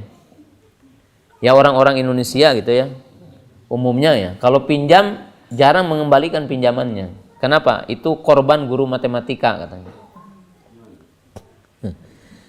Sebab guru matematika itu mengajarkan matematika tanpa mengajarkan karakter gitu.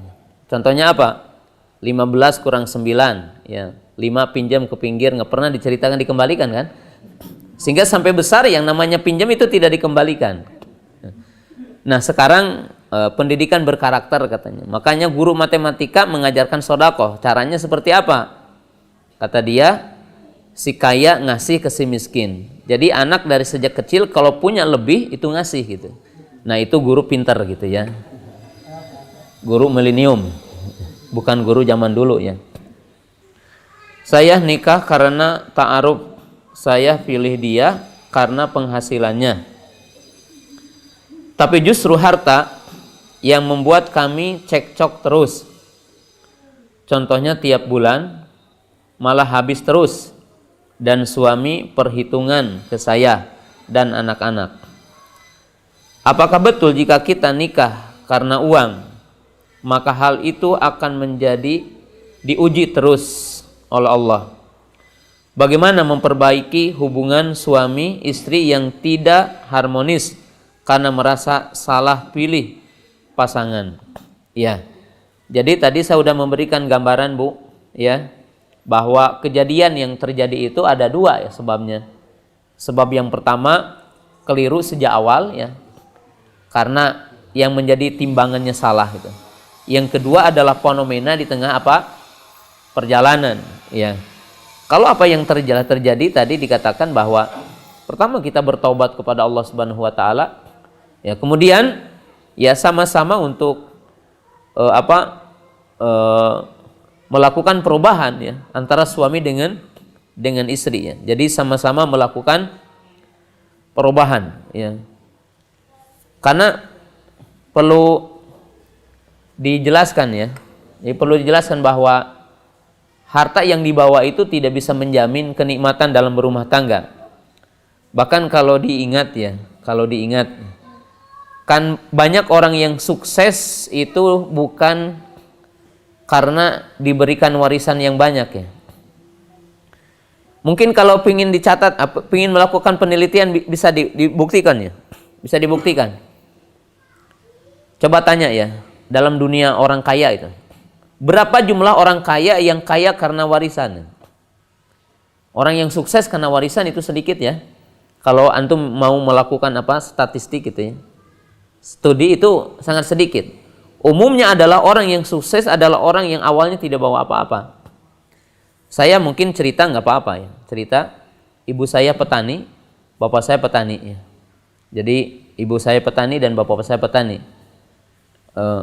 Saya jadi pimpinan pesantren ya. Hanya pimpinan pesantren yang sama sekali bapak saya juga tidak pernah punya pesantren. Tapi Allah mentakdirkan ya sekarang ya ada santrinya 2000 orang, pekerja dengan guru sekitar 360 ya. 360, punya garapan, ada TV ya, ini juga untuk menyebarkannya. Kami punya TV namanya MGI, Media Gema Islam ya. Kemudian punya radio namanya Riyadul Jannah, dan banyak garapan ya. Sekarang Allah Ta'ala mentakdirkan ada orang yang mewakafkan tempat rekreasi menjadi pesantren ya. Jadi tempat rekreasi ada 13 hektar itu dibuat jadi pesantren, disulap ya. Ya. Itu semua itu kan bukan warisan itu. Jadi bukan warisan. Jadi walaupun itu bukan punya saya tentunya, bukan punya saya, tetapi tidak mesti bahwa orang itu sukses karena keturunannya. Dalam arti keturunan hartanya dari keturunan, ya tidak mesti. Ya. Tidak mesti. Ya, makanya saya pernah juga istri saya bilang sama saya, tapi saya suka jawabnya gitu. Kata istri saya, nanya, rumah kita mana gitu. Sama saya, memang saya belum punya rumah. Istri saya tanya, saya punya anak 8 Bu. Ya, 6 perempuan, 2 laki-laki. Ya, saya cuma celotehan aja, bukan berarti saya juga tidak akan. Istri saya tanya, kita punya anak 8. Kemudian kita belum punya rumah. Ya, menuntut rumah. Kata saya tanya, saya bilang begini, bukan menyakiti Bu. Saya bilang kepada istri saya, ingat nggak? Kamu bawa apa dari ibu kamu dulu? Saya bukan itu ya. Jadi bawa apa? Bukan menjelekkan istri, bukan. Tapi tadabur, saya tanya, bawa apa dulu? Yang kedua, ketika kita nikah nih dulu, bapak saya ngasih apa gitu kan? Tidak ngasih rumah, tidak ngasih modal kepada saya, tapi ngasih pendidikan sama saya. Ngasih ilmu ya, ngasih ilmu dan ngasih keimanan, ngasih takwa. Dan dengan itu Allah Ta'ala membukakan pintu-pintu lainnya. Nah di sini Bu, pembelajaran yang sangat berharga bahwa Allah Ta'ala telah menjelaskan wa tazawwadu fa inna khairaz zadi at-taqwa. Ya. Bagaimana jika ada yang melamar? Jika ada yang melamar dan calonnya soleh, baik dan sudah bekerja, tapi dari penampilan tidak ada yang mencerminkan orang yang menjalankan sunnah, manhajnya tidak jelas, apakah bisa diterima lamarannya? Karena hati wanita lemah. Ya. Tadi udah disebutkan. Soleh, katanya soleh. Gimana nih? Ke bawahnya kok jadi tidak soleh? Soleh, baik, ya, sudah bekerja. Ya. Ya tergantung seorang bapak, mungkin kalau orangnya soleh, kemudian ada orang itu hanif. Hanif itu selalu lembut menerima kebaikan itu ya, menerima kebenaran. Ya, maka Allah Ta'ala alam.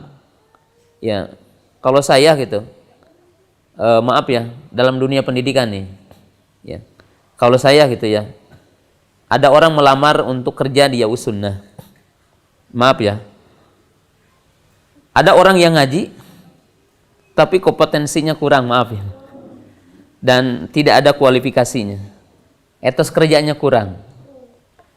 Ada orang yang melamar, ya, memang belum penampilannya seperti apa yang kita lihat, tapi orangnya hanif, kerja keras. Biasanya saya suka memilih yang seperti itu ya. Ya. Jadi saya lebih memilih orang seperti itu. Karena begini Bu, dan ini juga untuk pendidikan kepada anak ya. Jadi dalam dunia pendidikan ini dan orang ya, bahwa orang itu harus punya karakter. Ya, dan karakter itu kan ada dua, karakter moral, karakter kinerja. Kalau karakter moral itu orangnya lembut, ya, kemudian sabar, kemudian jujur. Nah, ini orang pasti mudah untuk diberikan arahan. Kemudian yang kedua adalah karakter kinerja. Dia selalu ingin sukses. Jadi ini adalah selalu ingin sukses. Artinya kalau kerja senantiasa senantiasa tuntas itu ya. Kerja tuntas, kemudian punya etos kerja ya.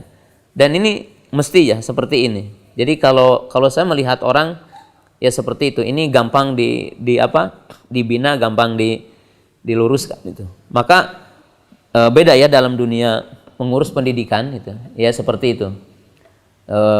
Dalam pengalaman saya selama mungkin sekarang 18 tahun mengelola lembaga pendidikan, saya banyak orang-orang yang tadinya belum ngaji ya, tapi punya akhlak yang baik, kemudian bisa diarahkan, kemudian kita punya SOP kerja, itu Masya Allah jadi ladang dakwah ya. Mereka bisa berubah dengan dakwah kita. Demikian juga mungkin dalam berumah tangga, tetapi sudah barang tentu harus punya bapak yang mampu mengarahkan gitu ya. Punya keluarga yang mampu mengarahkan.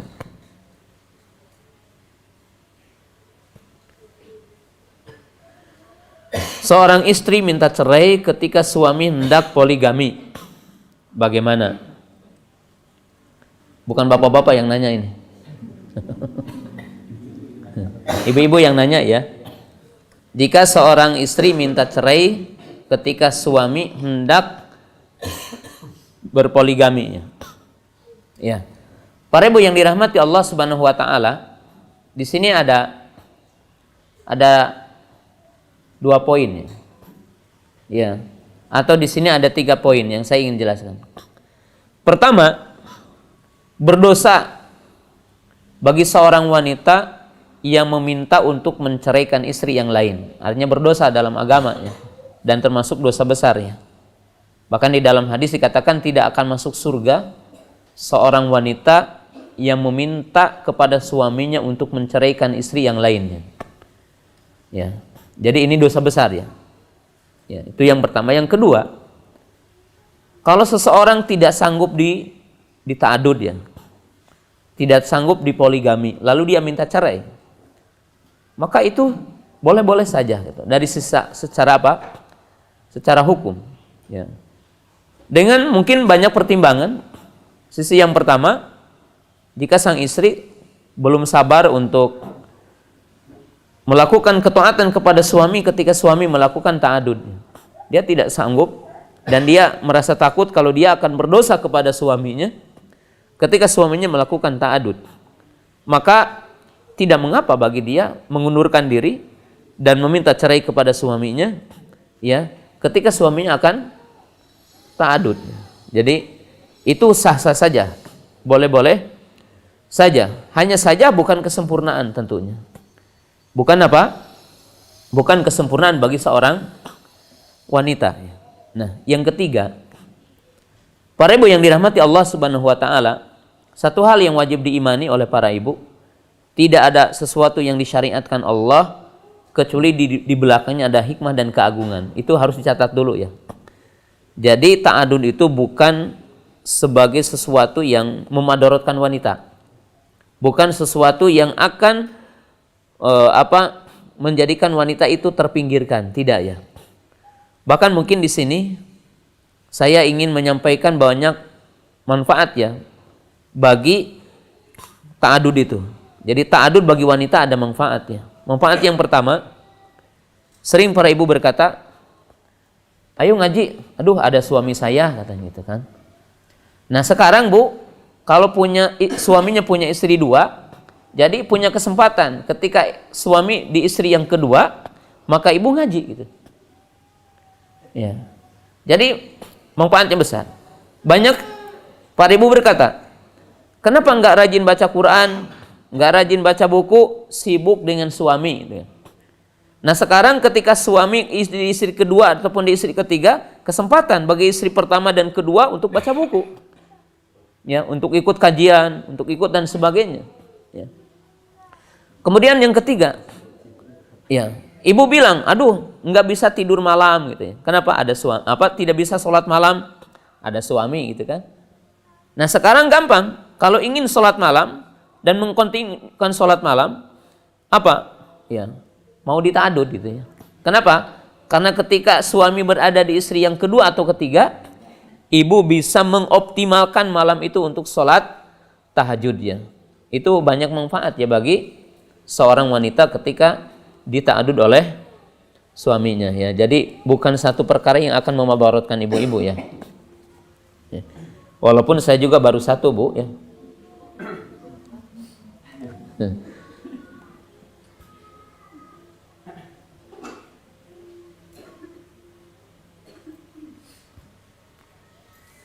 Apakah halal kerja tukang parkir? Ya halal. Kenapa tidak halal? Apalagi ada peraturan Pemdanya. Dan sekarang kan menjadi pegawai Pemda ya, pegawai.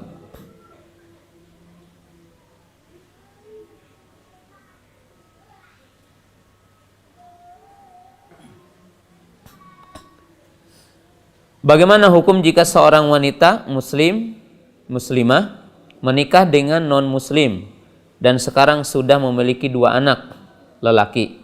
Bagaimana status pernikahan dan anaknya? Ya.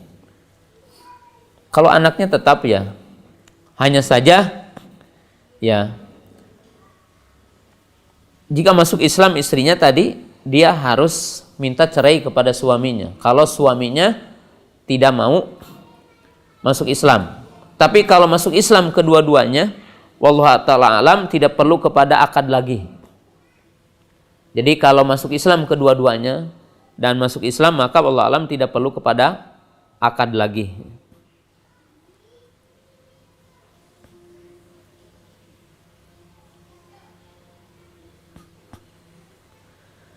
Apa yang harus dilakukan jika suami pernah berzina, tapi ada penyesalan dan tidak ada penyesalan dan tidak bertobat? Ya kalau pernah berarti udah selesai sekarang. Berarti kan udah berhenti gitu ya. Udah berhenti ya. Itu tinggal 2 pilihan saja. Kalau mau bercerai ya silahkan, kalau sabar juga tidak mengapa ya. Tapi tentunya sang suami ya diberikan arahan-arahan dan tetap untuk apa? Untuk dia menjaga dirinya.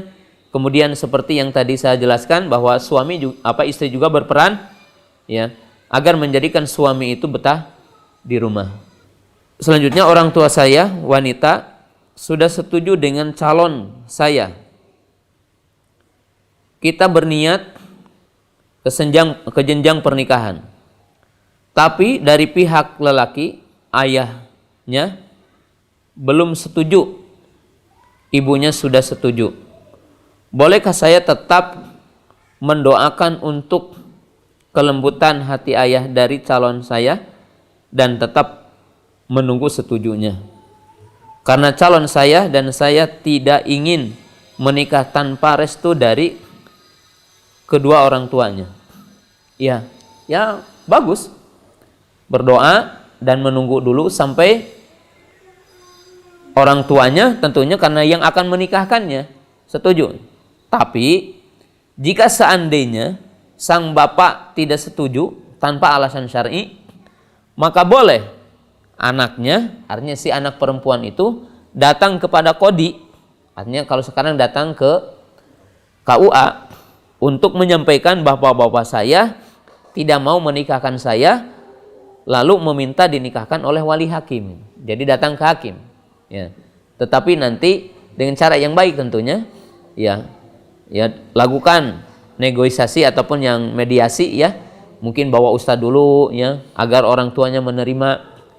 Jika sang bapak tetap dan tidak memberikan restu dan anaknya ingin tetap nikah dan antum juga ingin ya kepada akhwat itu, maka boleh ya sang anak meminta kepada wali hakim untuk menikahkannya ketika bapaknya itu tidak setuju tanpa alasan apa? Syar'i. Bagaimana bagusnya seorang istri sholat di masjid atau di rumah? Soalnya kalau di rumah sering ditunda-tunda, kalau di masjid tepat waktu. Ya. Wallahu taala alam, sholat yang paling baik bagi wanita adalah di rumahnya, ya, sebagaimana dalam hadis. Tetapi tidak mengapa kali-kali sholat berjamaah di masjid apabila aman dari fitnah. Bagaimana cara mengajak suami agar mau ikut kajian? Beliau alhamdulillah insyaallah sudah sholat berjamaah dan seterusnya. Tetapi ketika diajak kajian beliau belum mau. Ya banyak cara terlebih dahulu. Mungkin beli buku ya, belikan buku supaya dibaca gitu ya. Mungkin awalnya kita ya penuhi mungkin ya yang mampu beli di tempat di lemari ada buku. Ya lama kelamaan mungkin suami duduk tiba-tiba ingin membaca buku gitu ya. Kemudian mungkin hari ini kita beli radio, yang di sini mungkin juga ada radio. Kemudian beli televisi. Ya sekarang mungkin sengaja televisi kita itu dibikin format yang isinya cuma TV-TV Islam. Sekarang banyak sekali ya, Roja TV, Wesal TV, Insan TV, Hasil TV, MGI TV, dan banyak lainnya ya. Mungkin ada 10 sekarang TV Islami ya. Itu adalah langkah yang pertama ya. Jadi langkah yang pertama. Langkah yang kedua ya, coba berikan gambaran tentang ilmu ya. Jadi gambaran tentang keutamaan ilmu dan bagaimana kita itu beragama dengan ilmu. Salah satu contoh Bu, mungkin saya sering menjelaskannya, gambaran-gambaran yang sederhana tentang ilmu. Ya, kita ngobrol dengan suami, ibu ngobrol dengan suami, ya, tentang urgensi ilmu, ya, tentang butuhnya ilmu. Kita gambarkan bahwa kebaikan itu bersama ilmu. Mungkin kita gambarkan dengan satu gelas air ya. Ini Bu, sering saya menggambarkan seperti ini. Ya, dengan satu gelas air ini orang akan berbeda karena ilmunya. Ya. Kalau orang minum dengan hanya menghilangkan haus atau dalam istilah lain adalah dahaga, tidak ada perbedaannya dengan seekor binatang gitu. Tidak ada perbedaannya antara kita dengan seekor kambing, dengan seekor sapi dan yang lainnya. Bukan berarti kita menghinakan, bukan. Tapi kan tidak ada perbedaannya kalau hanya menghilangkan haus. Ya. Maka dalam Al-Qur'an, alladzina kafaru yatamatta'una kama yatamatul an'am. Orang-orang kafir itu menikmati dunia adalah seperti menikmati hewan-hewan. Artinya tidak ada perbedaan. Nah, apa yang akan membedakan antara makhluk-makhluk ini dengan segelas air ini? Ilmunya. Kalau orang minum dengan adab Islami, pegang dengan tangan kanan, kata Nabi SAW, kul biyaminik, makanlah dengan tangan kananmu, maka berarti akan dicatat ibadah satu, pahala satu. Ya. Ketika meneguknya mengatakan bismillah, ya, dicatat dua. Karena Nabi SAW mengatakan samillah, ucapkan bismillah. Kalau airnya panas, adab dalam Islam tidak ditiup, ya, dan secara kesehatan pun tetap tepat. Ya. Wala yatanafas fil inna, janganlah engkau bernapas pada bezana, maka akan ditulis 3 pahala. Ya. Jadi akan ditulis 3 pahala. Kalau kita makan satu nampan, ya, mungkin berempat, berlima, bertujuh, maka ada adab, tidak boleh makan yang di depan orang. Kul fima yalik, makanlah yang di depanmu, maka berarti ini dicatat 4 pahala. Ketika selesai makan atau minum kita mengatakan alhamdulillah, bersyukur dengan lisan kepada Allah, maka dicatat 5, Pak. Jadi jelaskan oleh ibu kepada suami, Pak, ini manfaat ilmu nih. Yang ibu tahu ilmu itu begini. Bahkan mungkin kita berikan contoh, ibu ke WC, ibu ke toilet. Kata orang Betawi ngeden, ya. Apa sih ngeden gitu ya? Ngeden itu mengeluarkan kotorannya. Tak berarti, ya, apa sih? Sama juga, ya. Ayam buang kotoran, sapi buang kotoran, dan seluruh makhluk buang kotoran. Manusia juga buang kotoran. Tapi apa yang akan membedakan derajat adalah ilmu. Coba Bu, masuk dengan kaki yang kiri dicatat 1 pahala. Masuk dengan mengatakan Allahumma inni a'udzubika minal khubuthi wal khaba'is dicatat 2. Ya. Kemudian tidak menghadap kiblat dan tidak membelakanginya dicatat 3 amalan. Qada hajat tidak memegang dakar dengan tangan kanan tapi dengan tangan kiri dicatat 4. Membersihkan dengan tangan kiri tidak dengan tangan kanan dicatat 5, ya. Kemudian keluar mengatakan gufronaka dicatat 6. Ya. Jadi masuk WC dengan sebab ilmu dapat 6 pahala yang sangat besar. Nah, ini ilmu. Jadi pendekatan-pendekatannya harus pendekatan-pendekatan, ya, tidak semestinya harus materi gitu, tidak harus semestinya, ya, pendekatan-pendekatan logika yang sangat berharga, ya, sangat berharga. Jadi inilah dalam istilah ahli pendidikan hari ini, bahwa pendidikan itu harus ada dalam setiap lini. Karena yang tergambar begini Pak, Bu, kita itu kan mengajari itu, belajar itu yang tergambar itu adalah ada di kelas, ada di ruangan, ada dalam sebuah materi gitu. Baru itu dikatakan pembelajaran, dan itu keliru, ya.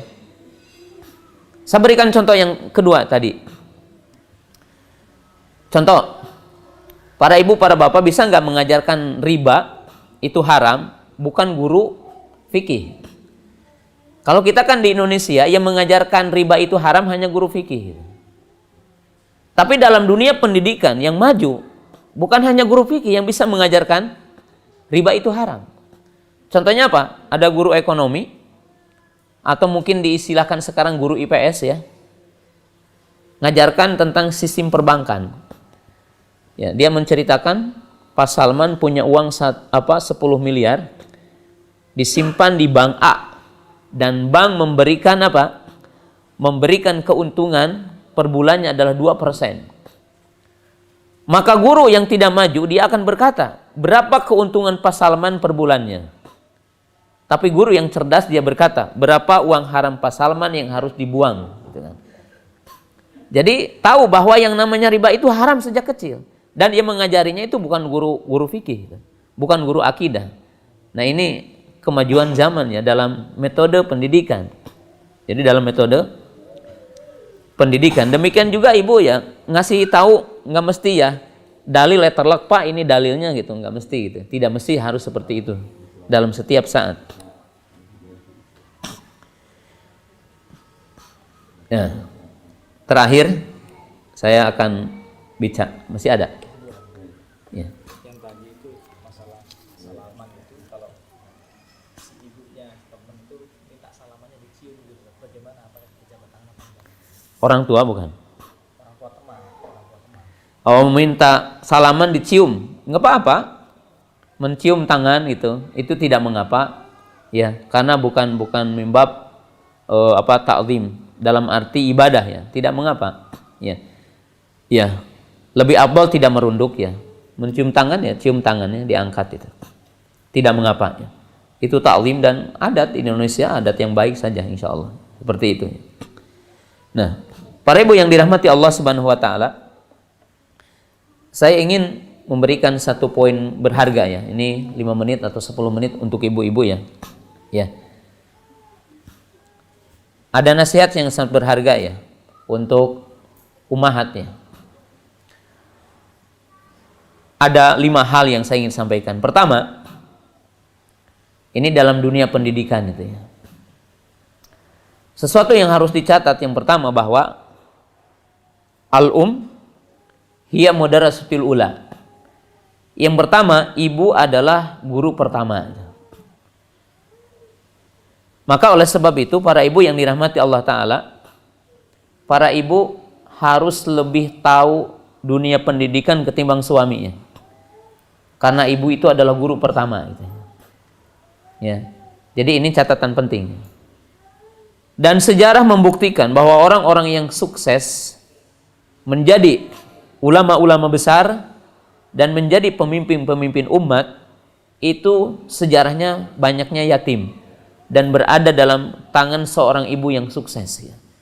Maka adalah istilah kata para ulama, dalam setiap kesuksesan di bawah tabir kesuksesan seorang wanita gitu. Jadi seorang ibu. Nah, maka kami ya di Yawus Sunnah di Tasikmalaya untuk SD dan TK ya, karena untuk SMP dan SMA memang agak sulit karena peserta didiknya ada dari seluruh pelosok Indonesia, ya, dari Sabang sampai Merauke. Maka kami mengadakan satu training tiap minggu ataupun tiap bulan ataupun per semester, itu yang dinamakan SOS, Sekolah Orang Tua Santri ya. Jadi ibu-ibu itu ada pembelajaran untuk belajar ya. Itu poin yang pertama. Yang kedua, al-baitu madrasatul ula. Yang kedua, bahwa rumah adalah lembaga pendidikan pertama. Jadi para ibu itu mesti mampu mendesain rumah itu sebagai lembaga pendidikan ya. Jadi sebagai tempat pendidikan. Ini sangat penting sekali untuk dipahami ya. Jadi untuk untuk dipahami dalam dunia pendidikannya. Kalau kita ingin sukses seperti di sini bikin sekolah, jadi kalau rumah dan orang tuanya itu tidak punya perhatian dalam dunia pendidikan, itu tidak mungkin. Maka kalau ada orang tua datang ke saya, Ustadz, titip anak saya biasanya menolak, nggak mau gitu. Saya dititipin anak ibu. Soalnya banyak kasus ya. Ada orang tua yang tidak pernah menjenguk anaknya. Bahkan tidak pernah bayar SPP apapun. Ketika dikonfirmasi sama keuangan, jawabnya apa? Dulu udah titip sama Pak Ustadz katanya. Kan ini repot, Bu. Iya. Jadi ibu robah kata-katanya ya. Ustadz tolong bantu didik anak saya gitu. Karena yang berperan utama mendidik adalah seorang ibu dan bapaknya. Itu poin sangat penting. Kemudian kedua di sini kata-kata begini ya. Ibu-ibu sering tanya atau bahkan antum ya, kalau datang ke pesantren ngeluh, kenapa Ustadz ya anak-anak ini kalau di sini rapi gitu ya, sholat berjamaah tepat waktu, kemudian selalu belajar tahfidz. Ya, kok di rumah susah? Saya katakan begini, ada 2 jawaban. Yang pertama, kalau anak ibu tidak belajar ketika istirahat, memang haknya dia. Ibu jangan maksa-maksa mesti udah di pesantren tiap hari belajar, di sini dipaksa harus sama di sana. Jadi ibu harus lapang dada ya di situ, berikan kesempatan anak untuk istirahat. Tapi kalau pertanyaan yang kedua, pertanyaan apa? Kenapa? Karena ibu dengan bapak di rumah tidak punya SOP. Jadi tidak pernah punya pijakan itu. Di rumah ini pijakannya apa gitu. Maka ibu harus mempelajari di rumah punya pijakan. Tidur jam berapa, ya, berkumpul jam berapa, makan jam berapa. Memang juga harus ada pijakannya. Di mana meletakkan sendal, di mana meletakkan tas, itu harus sejak awal. Anak itu apa? Anak itu tahu. Maka ini yang dinamakan pembelajaran di rumah. Coba aja, ibu-ibu ya, kalau pergi rekreasi ke Turki, kemana itu mampir, yang dibeli apa? Yang dibelikan pernak-pernik ya.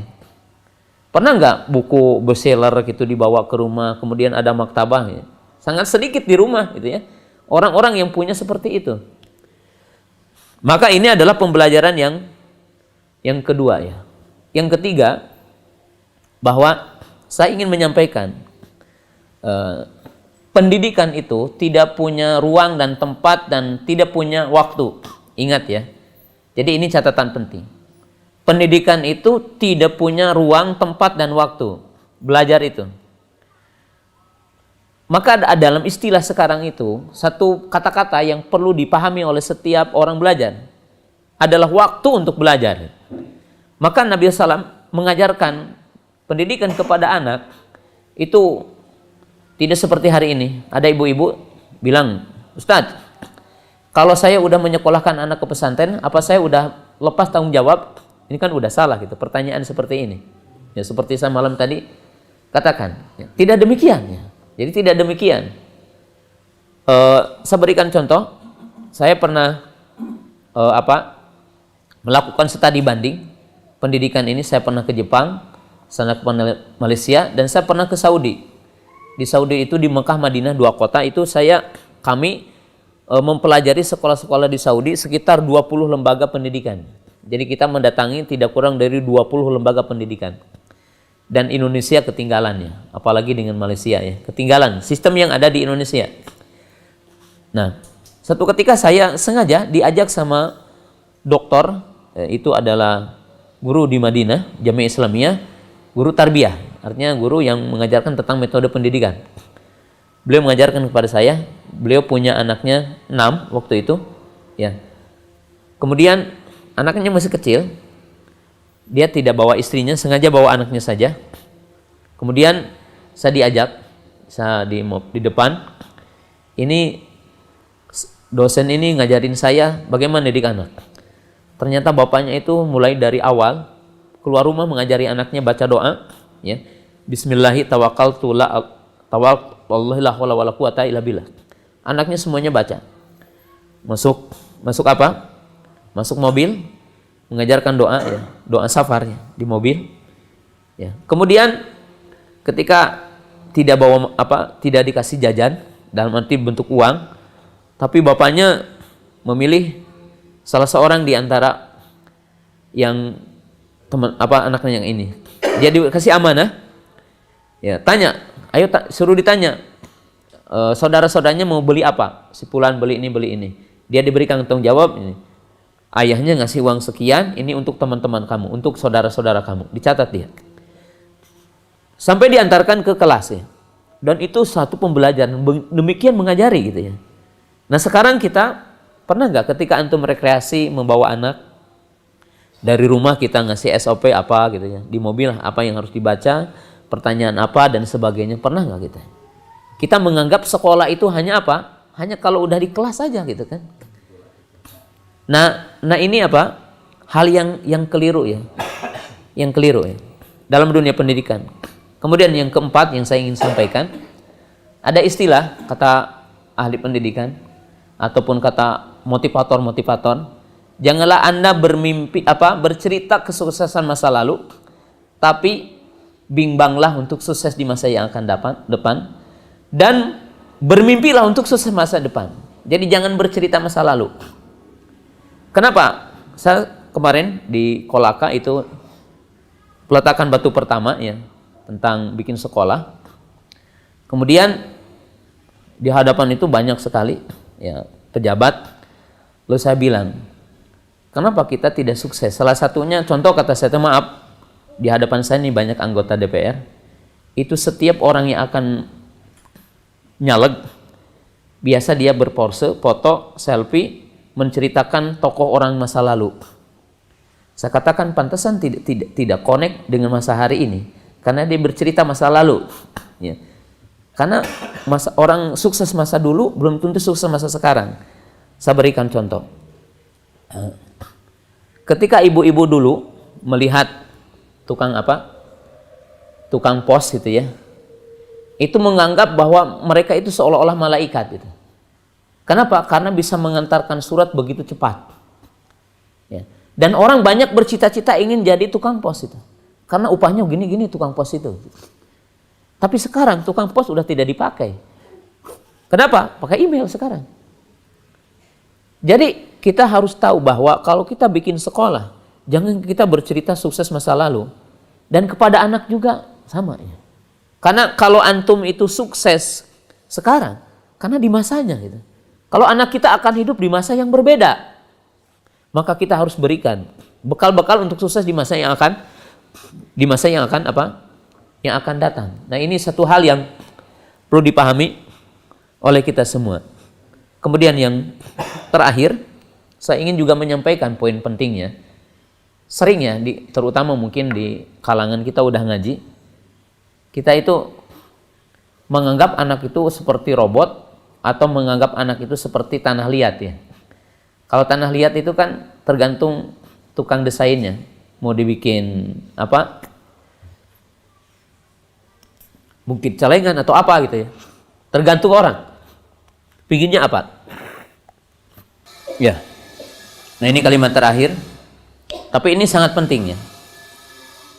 Sering ya mungkin para ibu atau para bapak memaksa anaknya untuk bisa ke Madinah gitu ya, memaksa anaknya bisa ke Libya gitu. Itu tidak salah, itu cita-cita itu sangat baik ya. Tapi terkadang kita tidak melihat kondisi yang sesungguhnya gitu ya, di dunia dan di lapangan.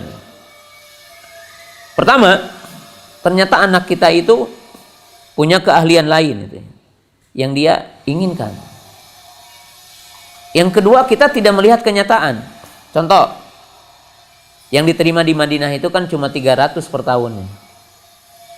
Sedangkan yang daftar itu 15.000 atau lebih ya dari itu.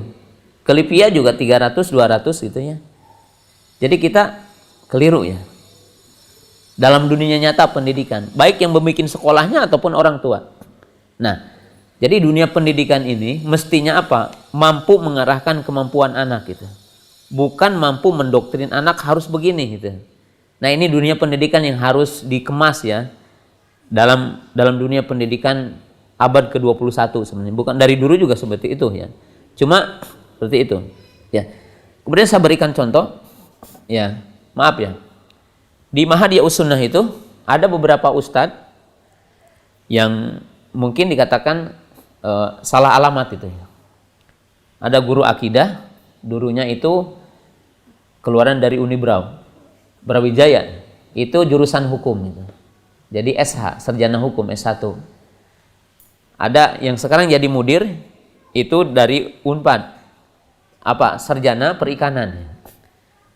Jadi sarjana perikanan. Jadi apa? Jadi mudir. Ya. Jadi mudir. Memang itu apa? Salah alamat. Tapi rahasianya saya ingin sampaikan begini. Banyak orang belajar tapi tidak tahu apa yang akan terjadi setelah belajar. Maaf ya, ini juga perlu diluruskan ya. Ibu mendidik anak tidak tahu apa setelah belajar. Contohnya apa? Sekarang orang belajar ilmu hukum, dia tidak tahu apa yang akan terjadi setelah itu. Apa dalam dunia hukum itu? Oh, terjadi riswah dan sebagainya. Ketika udah selesai, dia tidak berguna ilmunya. Kenapa? Karena dia tidak sanggup untuk ada di sana. Maka terkadang seperti itu. Bahkan mungkin, maaf ya, ada orang tua memaksa anaknya untuk jadi dokter, tapi ternyata anaknya suka alergi gitu. Atau anaknya itu sangat penakut sekali gitu, lihat darah dia pingsan gitu. Akhirnya dia udah uang habis miliaran gitu, juta. Ternyata dia tidak jadi dokter gitu. Maka dunia pendidikan hari ini Itu dalam dunia nyata. Jadi kalau anak itu ingin ke sipil ya diperlihatkan. Ini seperti ini nih, kamu mau nggak gitu. Kalau jadi ustadz itu jangan sampai pingin jadi ustadz gitu. Ternyata setelah pulang dari Madinah jadi ustadz gening miskin gitu. Maaf ya. Setelah jadi ustadz ini banyak tantangannya, nggak jadi, lebih baik saya menjadi buka travel aja, maaf Bu, ini terjadi gitu. Kenapa? Karena setelah pulang dari Madinah atau pulang dari Libya melihat dunia dakwah ini seram gitu. Akhirnya dia tidak mampu untuk ke sana. Jadi nah, artinya apa? Dunia pendidikan itu harus mampu memberikan skill ya, agar orang itu punya kemampuannya. Nah, artinya di sini saya ingin para ibu, para bapak itu menjadi bapak yang adil gitu ya. Bapak adil yang bapak bijaksana bagaimana membimbing anak itu. Demikian barangkali para ibu yang dirahmati Allah Subhanahu wa taala, materi yang saya bisa sampaikan di kesempatan pagi yang berbahagia ini. Dan mohon maaf ya, karena saya punya kegiatan ba'da zuhur, saya minta izin untuk langsung meninggalkan lokasi ini. Mohon maaf para ibu yang dirahmati Allah Subhanahu wa taala jika ada kata-kata yang tidak pas. Mudah-mudahan menjadi motivasi bagi para ibu untuk bisa berinteraksi dengan suami lebih baik. Subhanakallahumma bihamdika asyhadu an la ilaha illa anta astaghfiruka wa atubu ilaik. Assalamualaikum warahmatullahi wabarakatuh.